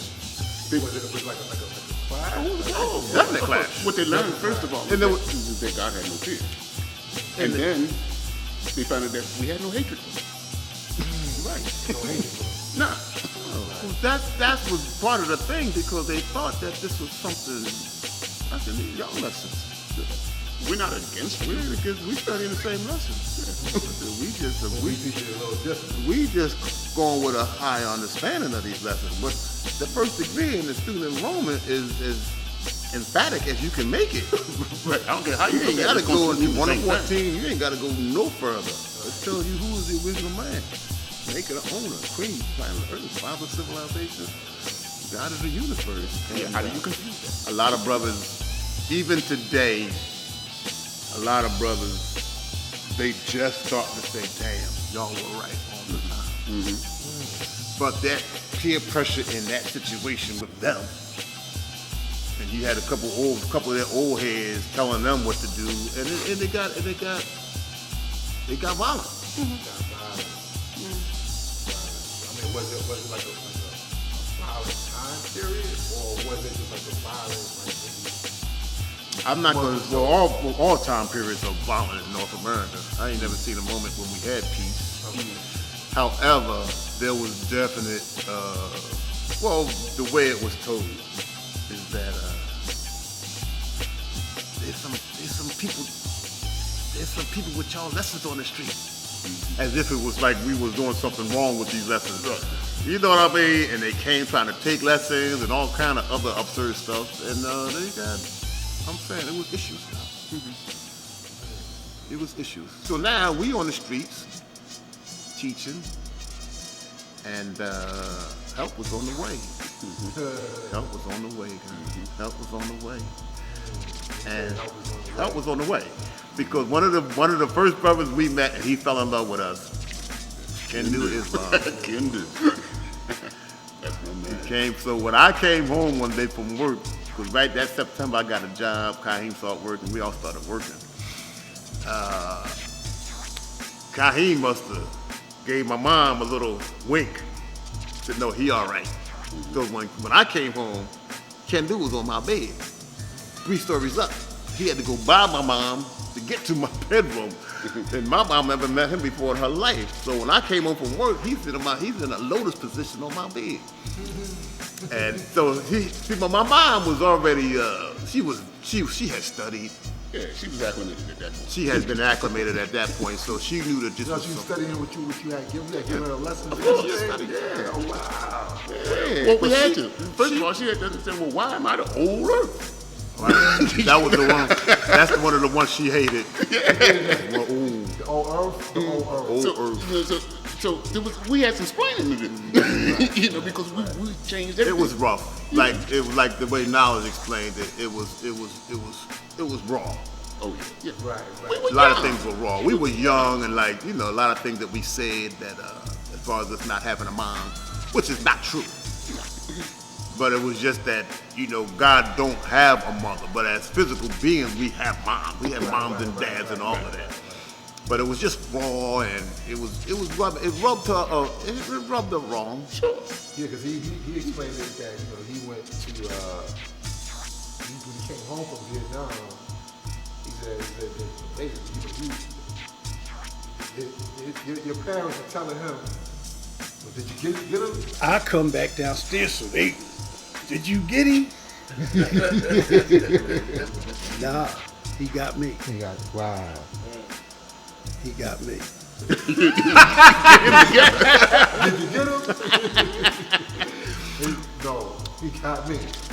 What's the thing about it is, when he came home, like I said, I was basically living. He was there. He saw Kaheem first. Because I was at work. and I was working the night shift. So I'm home in the daytime. I'm out teaching in the streets and everything. He came home. I'm the first person he see. One of my other young bucks, Kaheem, they had knowledge. So now, for the first time, I'm hearing and seeing. And these are your young. This is your younger They were brother. my younger brothers. When I was my younger brothers. We embraced and we talked for a while. And then he was like, "Well, what's going on here?" And I said, "No, I gave my word. Your brother's gonna tell you." He said, "Well, I don't want to tell you no more because I want your brother." Put it on me. Put it on me. Put it on me. But that was all good. Yeah. He said you frozen with that first degree though. So he backed up and he said, "There is no man as the Asiatic black man, the maker of the oldest creed of planet Earth, father, civilization, and God of the universe." Well, God, he is my older brother, and I have utmost respect for him as a young boy, as a man, all of that. So I would be lying if I wasn't intimidated. And he quotes this degree. So I'm done. I don't hear anything else that he's saying. I sat down on the toilet seat and he was just going. He might have quoted the whole 120. I don't know. Yeah, plus, he was bigger than us too. Well, not just physically, but the fact. I knew what I said. When I say bigger than us, I'm talking about he was bigger than us. Right. I mean, he was that person who led us. Good point. You know, He was bigger than us. He You was. know. He had, in fact, if he said, "All right, y'all get here and all of y'all go this way," that's where we would go. because he had good instructions. Right. He was never that big brother that would tell you wrong. No, you know how we you had could big trust brothers him. that would tell you wrong stuff or lead you the wrong way and, let's go do this crazy robbery or something. He was not that guy. No, he would tell you that's stupid. You That's ain't some doing dumb that." shit. Y'all ain't doing that shit. No. He would be the guy. Yeah. Because like I 3 years older. 3 years older than us. That's why I told you, when me and Greg came around that corner, he was right there at the Gordon Webster. And he said, because they had already told him that we was in there. He said, and I told her, I just shook my head. He wanted to bump me up then. We chose not to. Anyway, but fast forward a year later, and once we got knowledge, you know, they was like, oh, we gonna tell him knowledge when he get home. So when he finally came home, it was a beautiful thing. Just the fact that he got home, though. That was beautiful by itself. And he had most of his facilities, because everybody didn't come home. People came home, but they didn't. They left a lot in Vietnam. Oh yeah, legs, arms, minds, brains. you know. Yeah, they left a lot. He came home, and he was still our brother. And he was still our big brother. And no, I just dropped it. I didn't know what to say or do. I just dropped it. Technology, I just dropped it. I just dropped it. And that's the degree that did it for us. I just dropped it, guys. He said he had heard it before. He heard it in Vietnam. In I had Vietnam. one lesson. Yeah. That's one lesson. So it kind of stuck with him, but hearing When you I say hear it again, kind of put him like, whoa. I have to really pay attention to it. You know, especially just coming home from Right. It's like this is around the world. So Amar, we went and got Amar, and he said, let's have a rally. It's time for it. He said, no, it's time for a rally. And then he showed us the science. He said, New York is the last Sunday, I think. This is when they had Englishtown, North Jersey was like the third Sunday, and subsequently we chose the first Sunday. See, and I tell people all the time about policy. This is our nation. There are certain policies that we can set, that we must set to each other. You know, and still today, there's certain policies. It just ain't. A lot of people come to this nation think that everything is already done. We got a lot of work to do. A lot of policy setting on things that the way we see things for the future. We just can't assume that the next generation is going to get this right. No. We cannot assume that. So we must have certain, we got the supreme mathematics. That's our first guideline. Supreme mathematics in the alphabet. That's the first guideline. Now we got the history, we got brothers that's still around, who've been around with the Father. And then we got documents that we have created, plus lessons that we have created that will help these brothers and sisters 20 and 30, 40 years from now. And I tell people all the time, we must create plus lessons that's gonna help us here on the planet. When we first seen plus lessons, they was way out here. Yeah, they would tell you esoteric. how many steps it would take to go to Mount Everest. I mean, like, you know, like, you mean 1,000,000 steps to go to Mount Everest? I mean, like, yeah. How is that going to affect my right now? I don't plan to go to Mount Everest, so And I'm not going to walk. so I don't need to know that. However, there are things that we must create so that we could write things that we must create and put them in our plus lesson. So when you go through the 120, say, all right, well, this is how we was eating then. This is how we was living. These are the things that we should never touch again. Drugs, alcohol, all this kind of stuff like that. These are the things that we must do. This is how we got to do this. These things all must be documented. So because we need to fortify the foundation. But that's a part of why I chose to do what I did with this camera. Well, and we did some of the same stuff. I remember when we didn't just tell people in the community not to eat pork.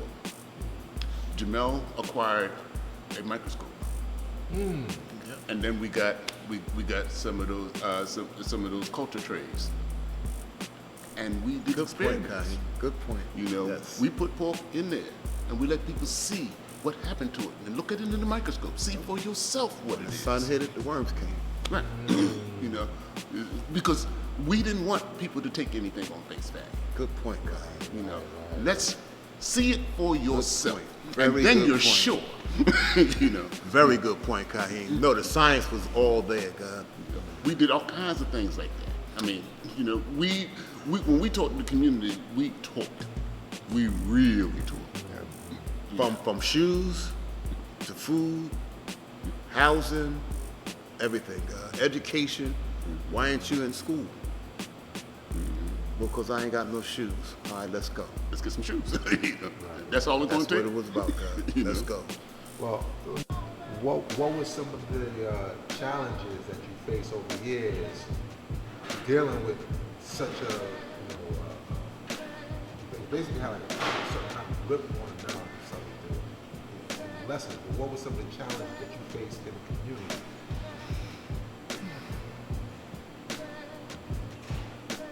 Challenges. Well, I'm not gonna say the challenges were kind of, God, I'm not even gonna say the parents, because the parents gave us the children. Yeah. Yeah. See, because it was easy when we came down. This is what I'm saying. When we came back to South Philly that fall, September, October, November, and started teaching, the families digested. My mom, all the moms, his mom, they started digesting what was being said, and they like, okay. They got relaxed. Because my mom made a statement I never forget. She said, y'all just made this up to make the black man look good. Which is part right, but we didn't make it up. Right. It ain't like we made it up. But they like the kind of things we were doing. Like we set up after school classes for the children, teaching so that to help them with their classes in school. So parents start to see, well, this is benefiting my children. Yeah. You know, my children are coming, getting out of school, and instead of being outside playing, the first thing they're going to do, they're going with the gods, and they're studying. You know, they're getting better grades now. You know, so this is benefiting the community. And when you say challenges infinite, in hindsight, 50 years later, when I look at the struggles that we all went through as a community, and I look at the struggles that all of our young babies went through, I wish we had a little more hands-on with that. Because, sure, all of them young brothers and sisters, they can walk in that room right now. Peace, God. And they know their names, they know some of this, they still know some of them degrees. However, especially when it comes down to the young brothers, like a lot of young black men did, they went through the rocky road, the jail, and all that, drugs and all. And I wish, when in hindsight, that this is why these things must be etched in stone now, so that we can control. You said culture dish. Culture dish is the four walls, because that's the culture. The culture just is round, but it's still same 360 degrees. Yeah. That you can control this particular, wasn't an experiment, but you could control what you're trying to create with the pork that day. These four walls, our schools, our street academies, all that culture dish. That's why I tell brothers, find a place that you can make yours, even if it's just a storefront, and have everything channeled, because now there is stone involved. And you ever heard of the phrase etched in stone?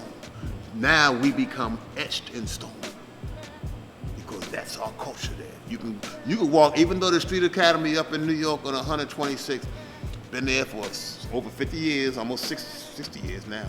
Our first culture dish. Our first culture dish. And then, All of that stuff that went through there. yeah, and in Philly, we have been trying to do it all the time. Yes. I mean, remember when I had the studio?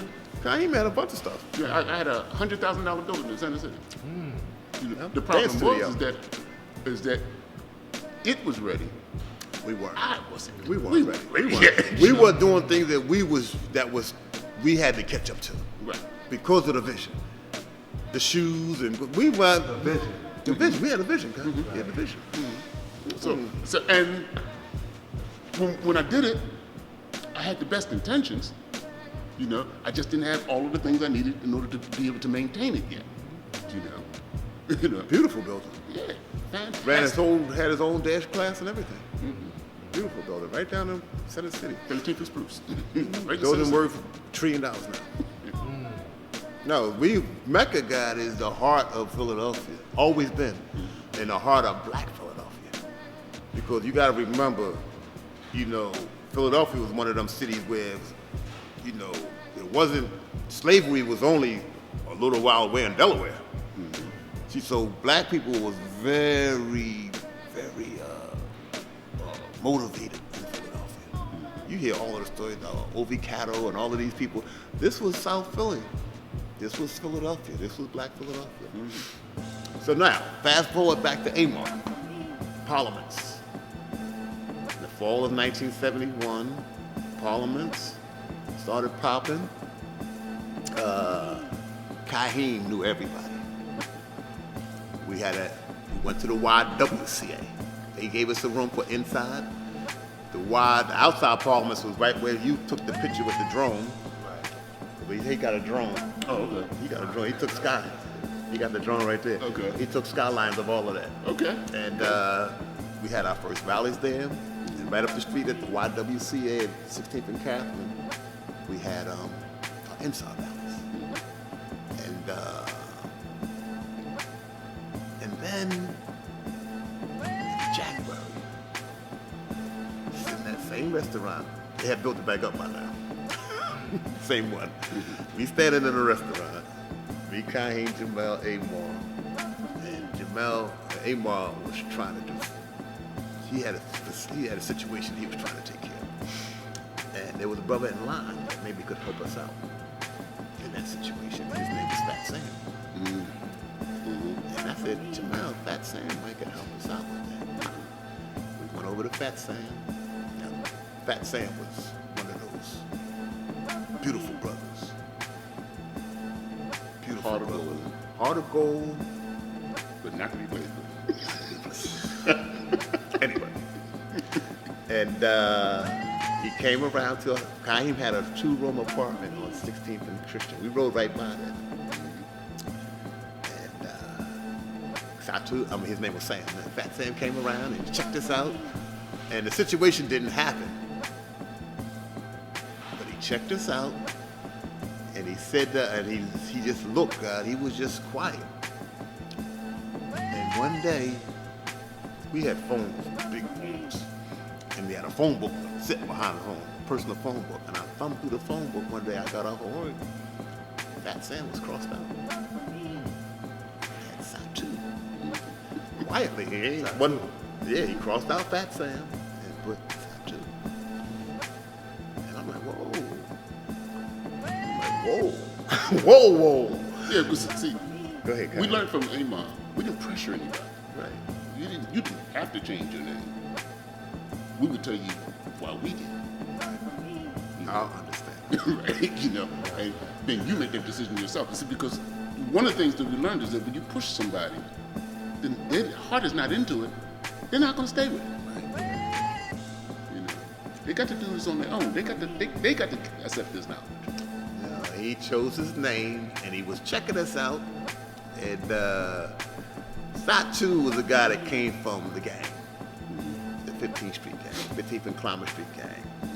Very no nonsense. I don't know how else to say it, no nonsense. So when he met us, he seen a couple things that was no nonsense. So these guys, they ain't playing around. And when he chose his name, it was lights out. This is a brother that could not read or write. Satu was always in reform school and juvies. And then eventually, county time and all of that. Right. But now, he was not ignorant. This brother was brilliant. He was uneducated. There you go. You know, but he was smart. When he got the lessons, he mastered these joints and said, let's go. And we hit the streets. He was a part of the firstborn. Yes, sir. He put up our first one. Right. Well, what was the order of the firstborn? Kaheem Jamel. First three. That was the first three. So we met Amar. Right. I met Just- them all together. Yeah, well, basically, we was all in the same. We lived in that house. Right. We all basically chose our names around the same within the 24-hour period. Yeah, it was within 24 hours. 24-hour period. 'Cause I chose my name, Jamel, and Kaheem chose his name, Just God. Because Just God was living with us too, occasionally.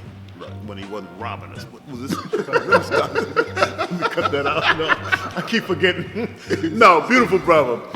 In fact, I met Jamel through Just God. See, because we grew up together. But I met Jamel from across the neighborhood. Now, I knew Jamel because Jamel and I went to school together. We went to Catholic school together. But we didn't like each other. I didn't know Jamel. I met Jamel through Just God. But Just God lived with us at Fountain Village. He was one of our firstborn.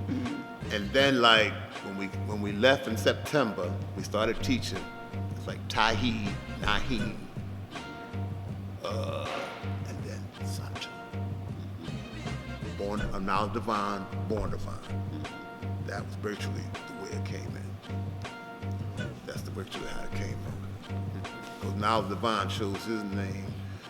He came home in March. He said he chose his name, I think in August. Something like that. Right. It took him a little bit.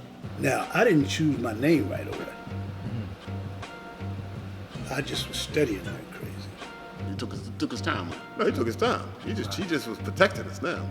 Making sure nothing would happen to us while we was in this journey.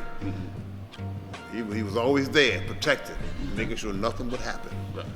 He said, let me look after these cats. They still crazy as hell, but let me keep an eye on these cats, my young boys. And and you saw Shot 2 came, God, and we just taught. We just turned it up. So he went from not knowing how to read to being able to quote.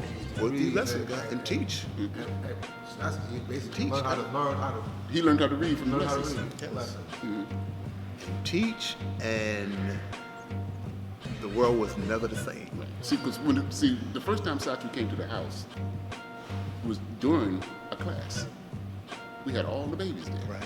They're all the babies, because I only had two rooms, not two two rooms in this apartment. You know, and the babies were all in the back room, sitting on the floor, lessons. You know, and everybody's going through their lesson. They learned it. Flag on the wall. We had painted the flag on the wall, you know, and he just listened and watched. You know, because I'm teaching, so he ain't important right now. It's the babies that's important right now. Yeah.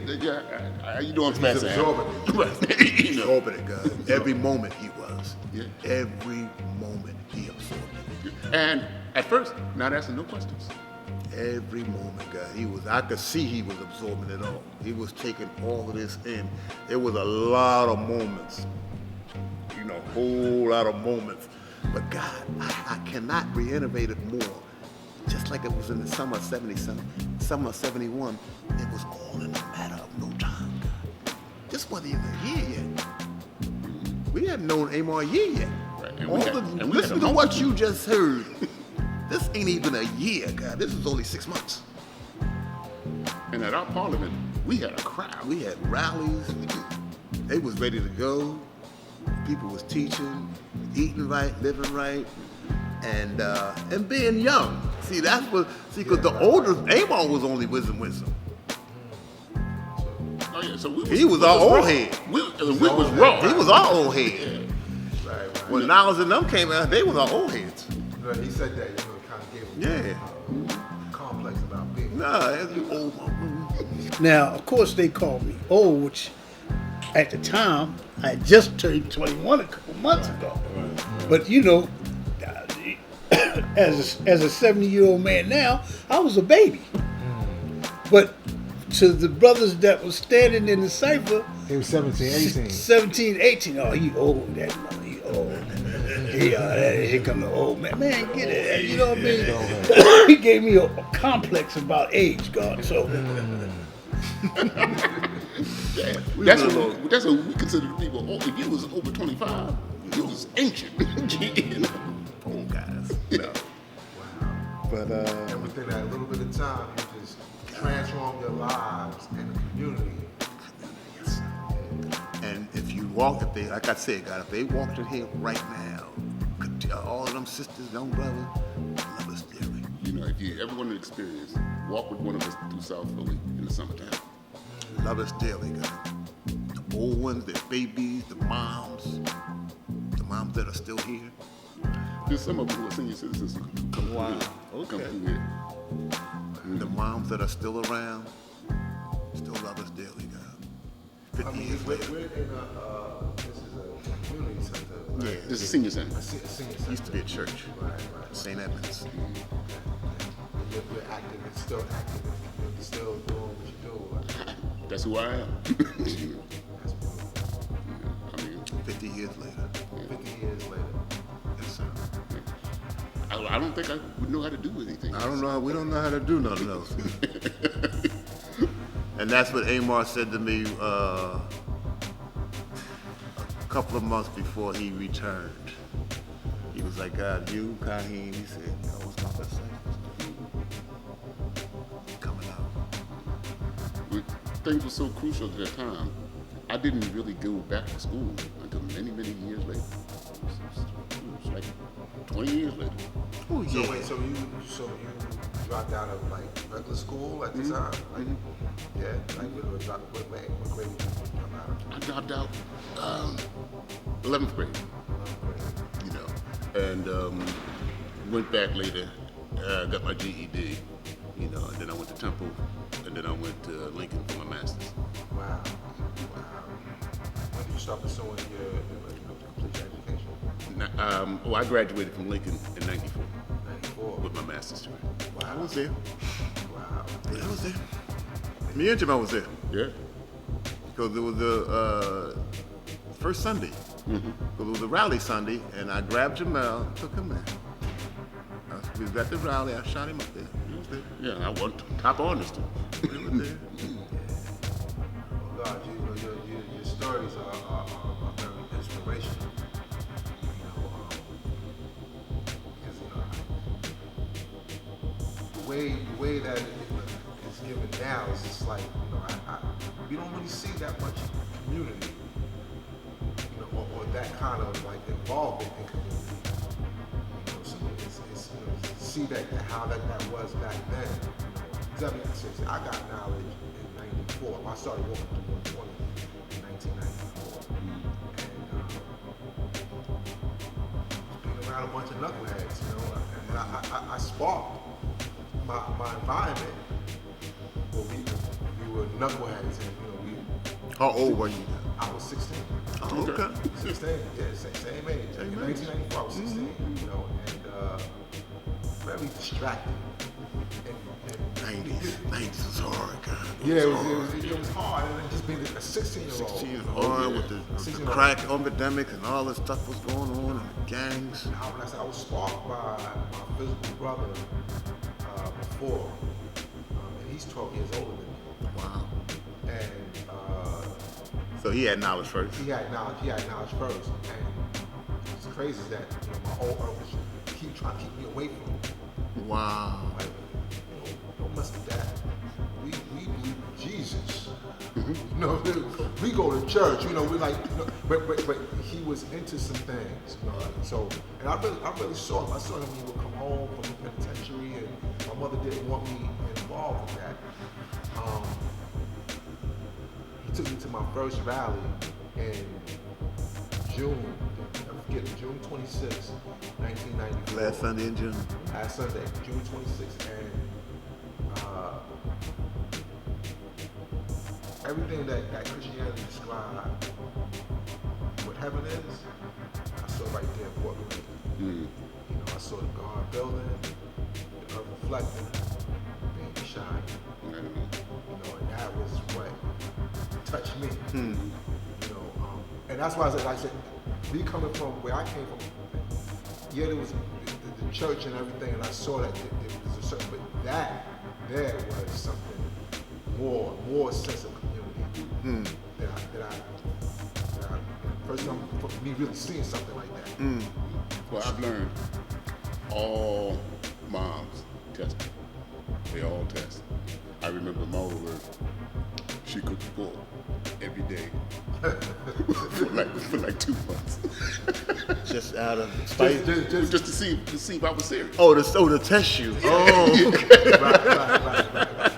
You sure you ain't gonna eat? So you don't want none of this? And let me tell you, see, I have to look back, at myself because my attitude wasn't the best. I had a chip on my shoulder.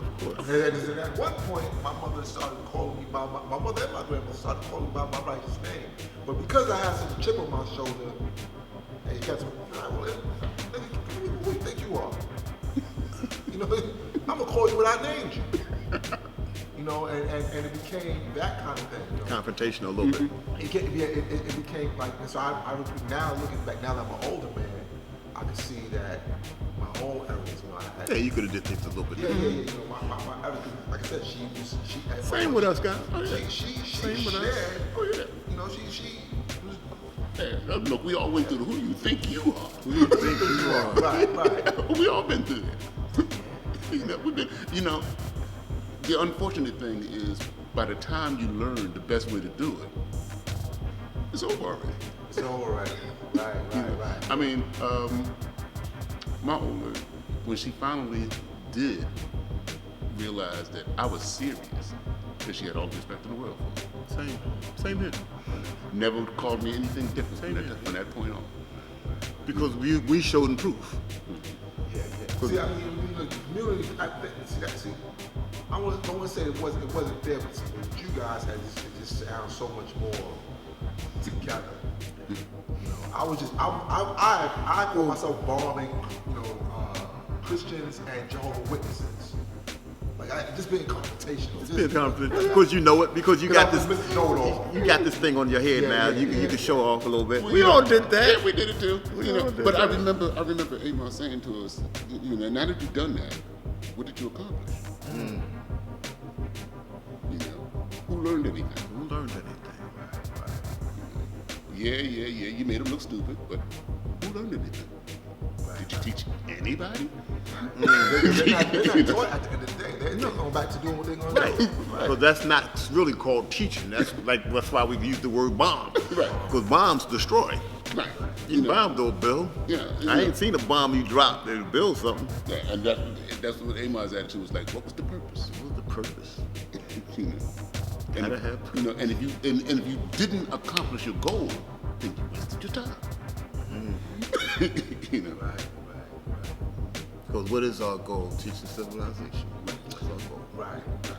And see, that's something that, you know, That's our goal, guys. 50 years later, still our goal. right. That's Even basic, more than ever. Basic civilization. it's just now Go to school, family, job, take care of your family. we're just School, more job, refined with it family. now. That's all. Same thing the father said. School, family, job. Ain't nothing changed. Yeah. People want to make things more complicated with the computers and the internet, and they blaming everything. All that's supposed to enhance it, you know, but Ain't nothing changed. You know. And if we could get the people, like Lord Jamel said something, God, it's about narrative. This day and time, God, like what you were saying, Infinite, as far as the difference between now and then, we must be able to control the narrative through camp, through audio, video. We must control the narrative. And once the people see the narrative, and now they could like, all right, this is what these brothers is about. See, we can't let somebody come in our cipher, and now all of a sudden, we on the defense of what we do. But I heard Father Sanders says, no, let me tell you what we do. I don't want to hear what somebody told you that we do. Let me show you what we do. You know, This is what we do. This is what we do. This is what we do. and here's the proof. Right. And like I said, this is why I chose this. And a lot of brothers don't like the camera or don't like the internet thing, you know. But however, you know, and I get it because there's only so much you're gonna get on this here. Oh, yeah. You're not gonna get the whole picture. You know, but this is just like a spark. This is an introduction. Like they call it internet gods. Right. You know, the internet god. Which internet is good. However, there's a certain amount of one-on-one that you're gonna have to experience. Right. There's no interaction. There's no That's what's interaction. needed. That's what this culture. That's what I've learned also. There's no interaction. You know, see, because when you're dealing with this knowledge, you can't just project it. You got to be able to have people give it Bounce back. back, reflection. You know, if they can't give it back to you, you don't know what they learned. Right. So you don't know where to go next. Right. You don't know where to go next. That is so right. No, that was beautiful, guy. Thank you so much for coming to my fine, beloved city and doing what you do, Allah Infinite. Yes, God. And please spread the word to the other younger brothers and sisters to get involved with this here documentation, because documentation comes in many ways nowadays, through film, through downright lessons, books, lessons, film. Document all we can about this, and just teach it like you got it, Allah. Indeed, God. That's the key. Right. You could be going through hell and high water, still teach it like you got it, because that's what Amar did, God. People, you know, they don't. Amar went through a lot to get here. The circumstances that brought him here was traumatic in his life. And in talking to, when he was building with knowledge, Divine, years ago before he returned, he had some regrets about what he went through. Even though the result of being here was a beautiful thing, but his personal challenges was trying. Rightfully so.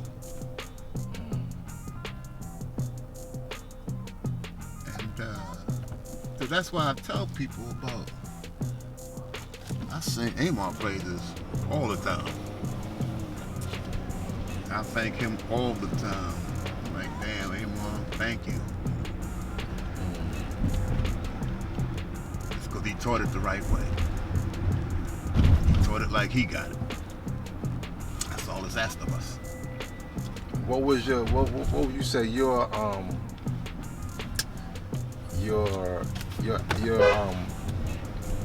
let's say your aspiration, or I'm saying not aspiration, your what helps you keep this knowledge preserved inside of you all these years? Good point. Good question, guy. Very good question.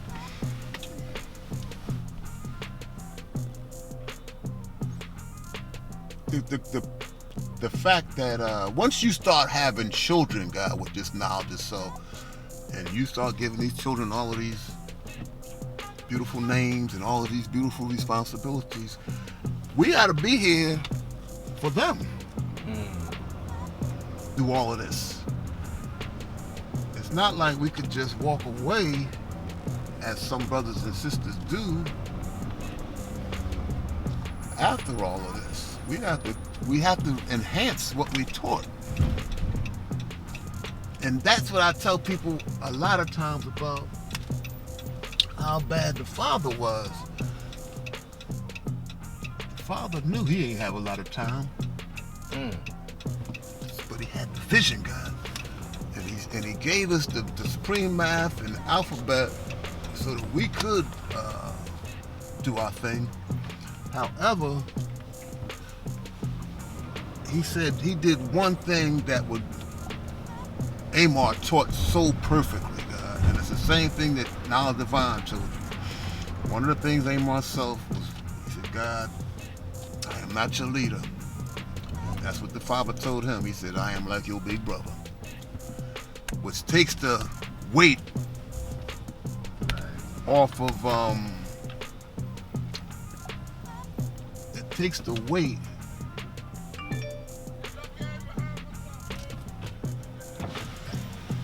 Steve!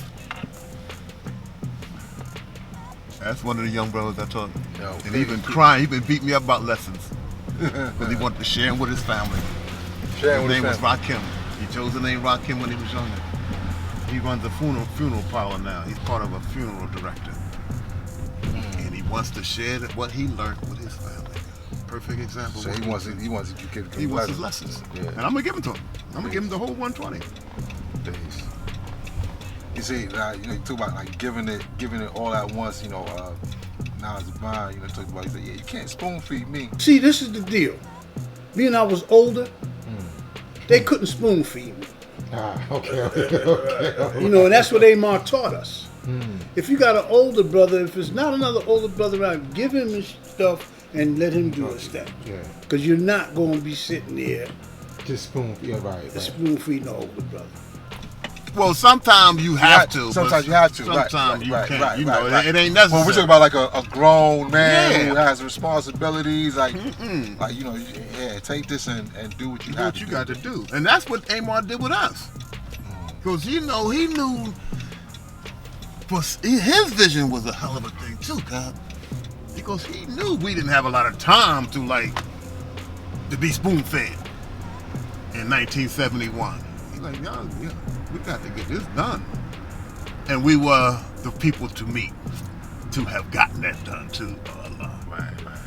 You know, there was probably he had met some brothers earlier in North Philly that he taught, good brothers. I wound up meeting them, Jermaine and a whole bunch of good brothers. And but they was just moving along at their own pace. Right. So when he moved to Fountain Village and eventually met us, it was lights out. It was lights out. Amar taught, man. He taught it just like he got it. Nah, he stood in front of bullets and all that shit for me. Got gun battles, all of that, guy.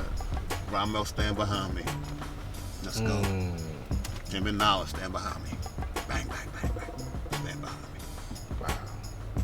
That's why I don't take this for granted. That's back to that question. Right. Because so many people, God. I used to be strung out on cocaine and crack, in the late 80s.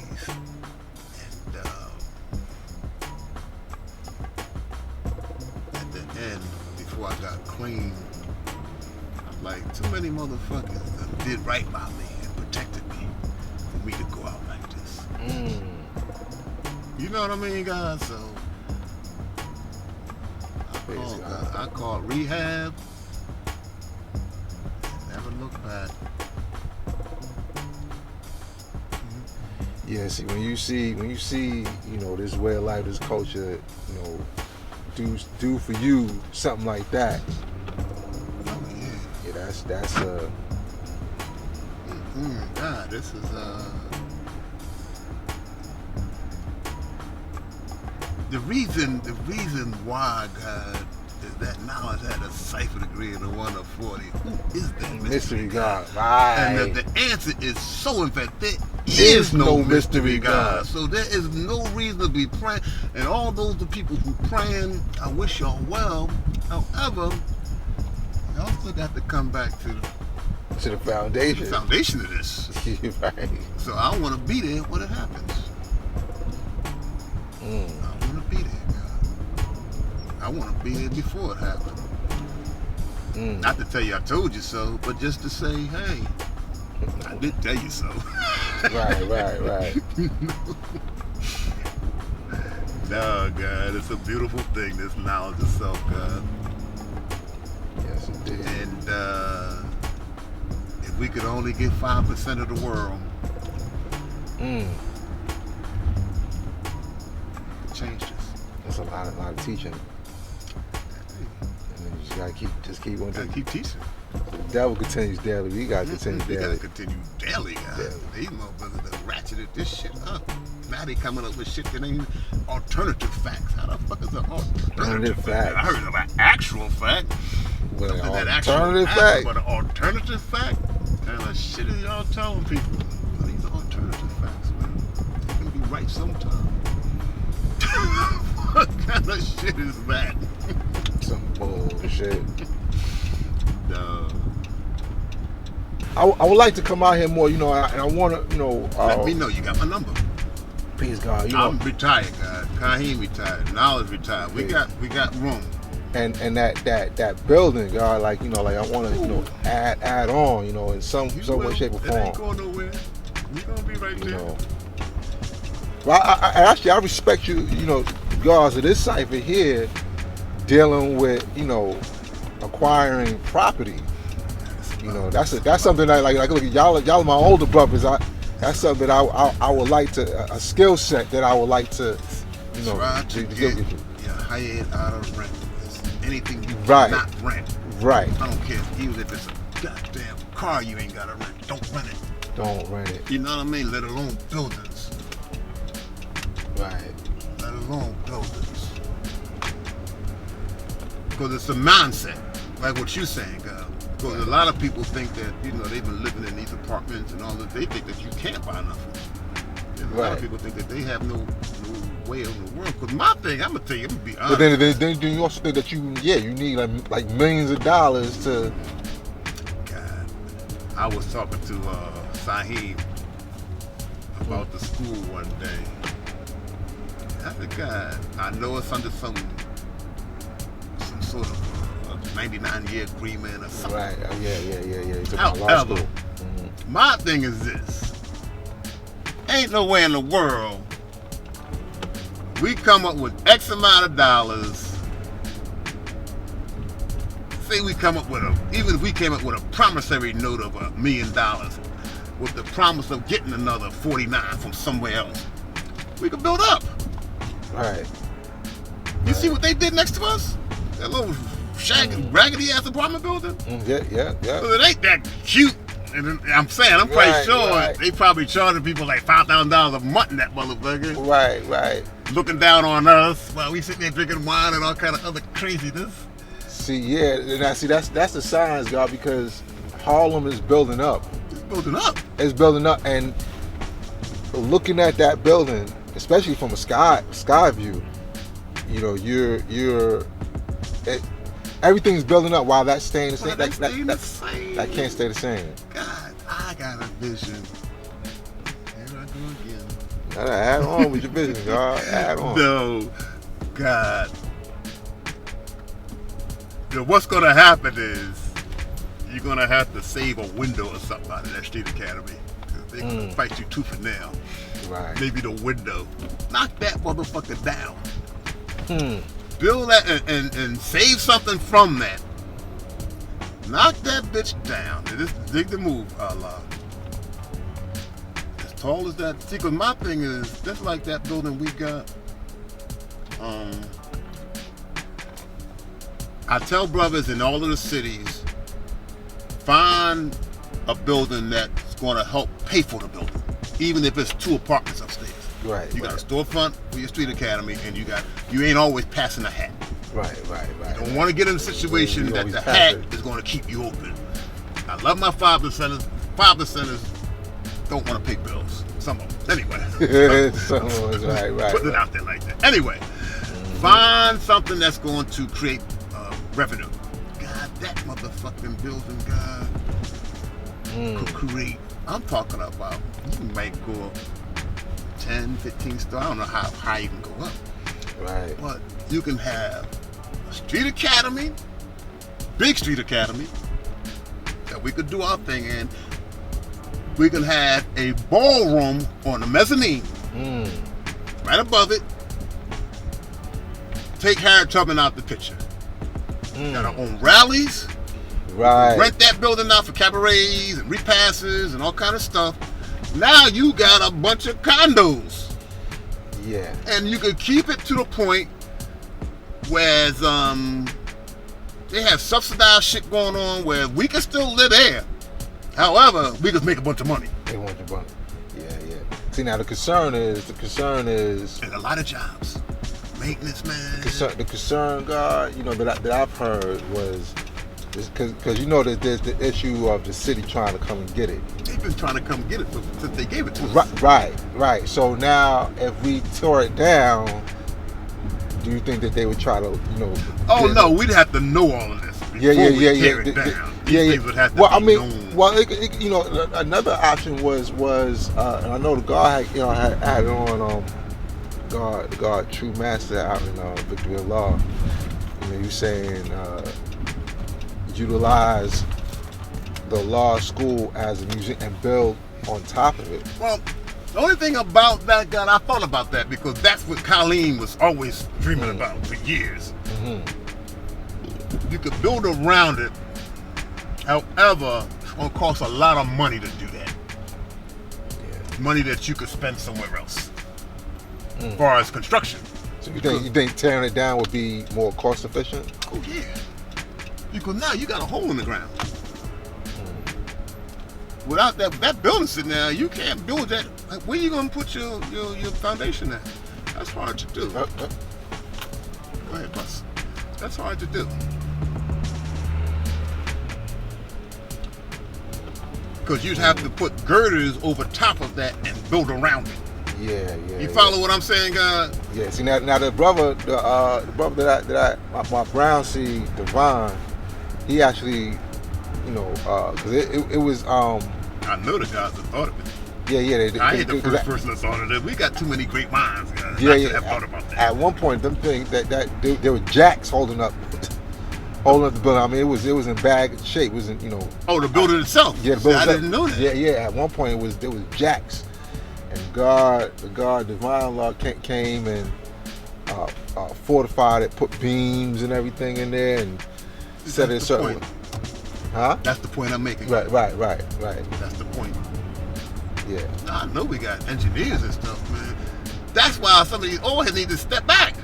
Yeah. God, we got motherfucking millionaires that would do that if some of these brothers step back and allow some of these young brothers and sisters to step up. Yeah. That's another argument. It's a little bit of a stagnant thing there, God. Yeah. I ain't fuck with you 5%, man, because they full of shit. God, I love my brothers, but motherfuckers just be. But God, you got people that's gonna always be in the way, and that's sort of the government thing. And you got niggas just spinning. Motherfuckers is there to agitate. Yeah. Motherfuckers just. Next time you bring up an idea, God, just throw an idea out there on the cipher. Well, let's see how many motherfuckers be. Fuck that shit. Motherfuckers be like, whoa. Yeah. 1976, God. We had meetings. Because 5 years later, what we gonna do with this building in New York on 126? We had an idea of making it out of a central communication center.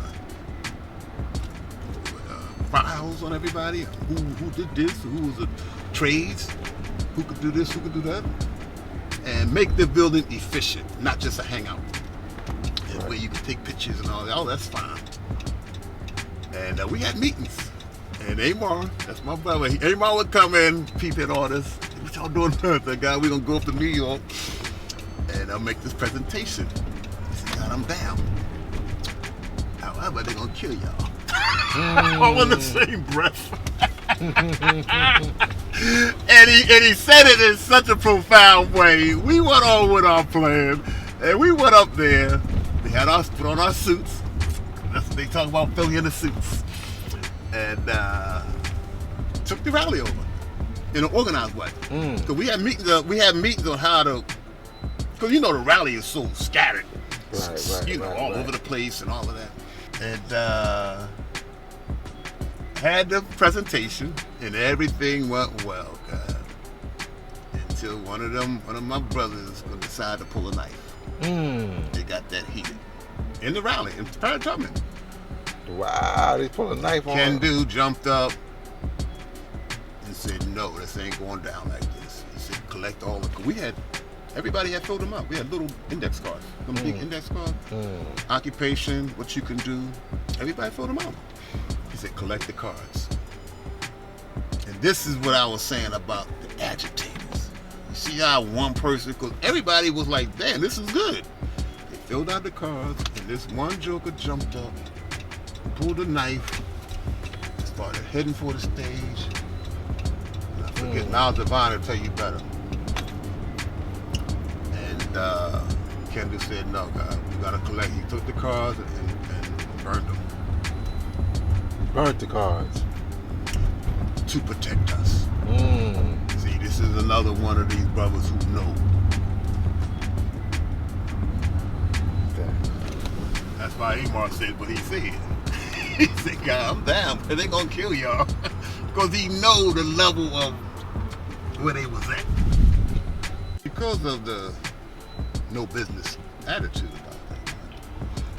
Well, brothers have kept it up, though. I mean, every time we was on the brink of. Oh no! Well, we got a determined idea. Yeah, that's what I see. There's a determined idea. You see the will of Allah right there. There's a determined idea, God, that's burning inside of us, man. That's going to keep this thing going. I don't care what goes down. Look at the drug thing. Look what that did to us. Drugs and alcohol killed us, man. There's a determined idea, God. There's a real good, quiet undercurrent of brothers and sisters that's getting money now. 1976, we all suited up. We went up there and presented our John. And then that's when, after that, God, I said, you know what? We got to show how this is done. And that's the result of what you see on Germantown Avenue. Peace. Yeah, that's a beautiful example right there. Got to show how this is done. And even Amar, when he came, I am so happy he was able to see that before Jamel, before he returned. Everybody got a chance to see the building. And everybody said, damn, y'all couldn't stand for a storefront, huh? Because the storefront was a good idea in 1971. But as we grew, you know, our heads grew. We like, we can do this better. And I'm glad, even though the building is a project, we ain't gonna never worry about space. You know how you outgrow something real fast? Right. Ain't gonna worry about that. Not there. You don't worry about that, not there. That's where it all began. Right here. 3321. 3321. This is where we met Amar at. This is where we live. This is where Amar met us. I put it like that. When Jamel went out that night, he went around the corner 2 blocks down the street on 34th and Poughton and met Amar, brought him back home in the summer of 1971. Brought him back to conduct some business. To take our business, and a couple days later, Amar dropped the science to us. A few more days later. Maybe more, it wasn't no more than a week, because he dropped it, we got it, studied it. End of July, we was in New York. So you talking 30 days, we went from meeting him to being in New York. 30 days after that, we was at rallies in New York. September 30th, we was downtown teaching it. So you figure them 30s. July 30th, August 30th, September 30th. 90 days, really. 90 days. What's the mathematics? Understanding, wisdom, knowledge, that's born. Hamilton. And what area? This is called Poughton Village. Poughton Village. It's called Poughton Village. Peace That's where it all began. The rest of the town was gang war. Amar got up here to get away from the gang war. When he first went to North Philly, they was shooting, and he said he had a daughter. He said, I can't raise my daughter, and he moved over here. Because when he first came here, he lived with his family. His family lived in the projects down in North Philly. And he said they was coming down there gang banging his shit. He's like, oh shit, I can't do this. Now, this is the corner when he dropped it. is the corner here. Right here, 37th and Barry. I stood right on this corner, right here. We had left a brother Doug house. Guy Doug lived right there. Right here. And we stood right on this corner when Amar dropped it. See, this is all trees. This ain't a real thing. I thought we had some open spaces. And that's where he dropped it. Amar walked this way to go home. Me and Jamal walked to our house. And the rest you knew is history. I like the synth, Mega. Do it again.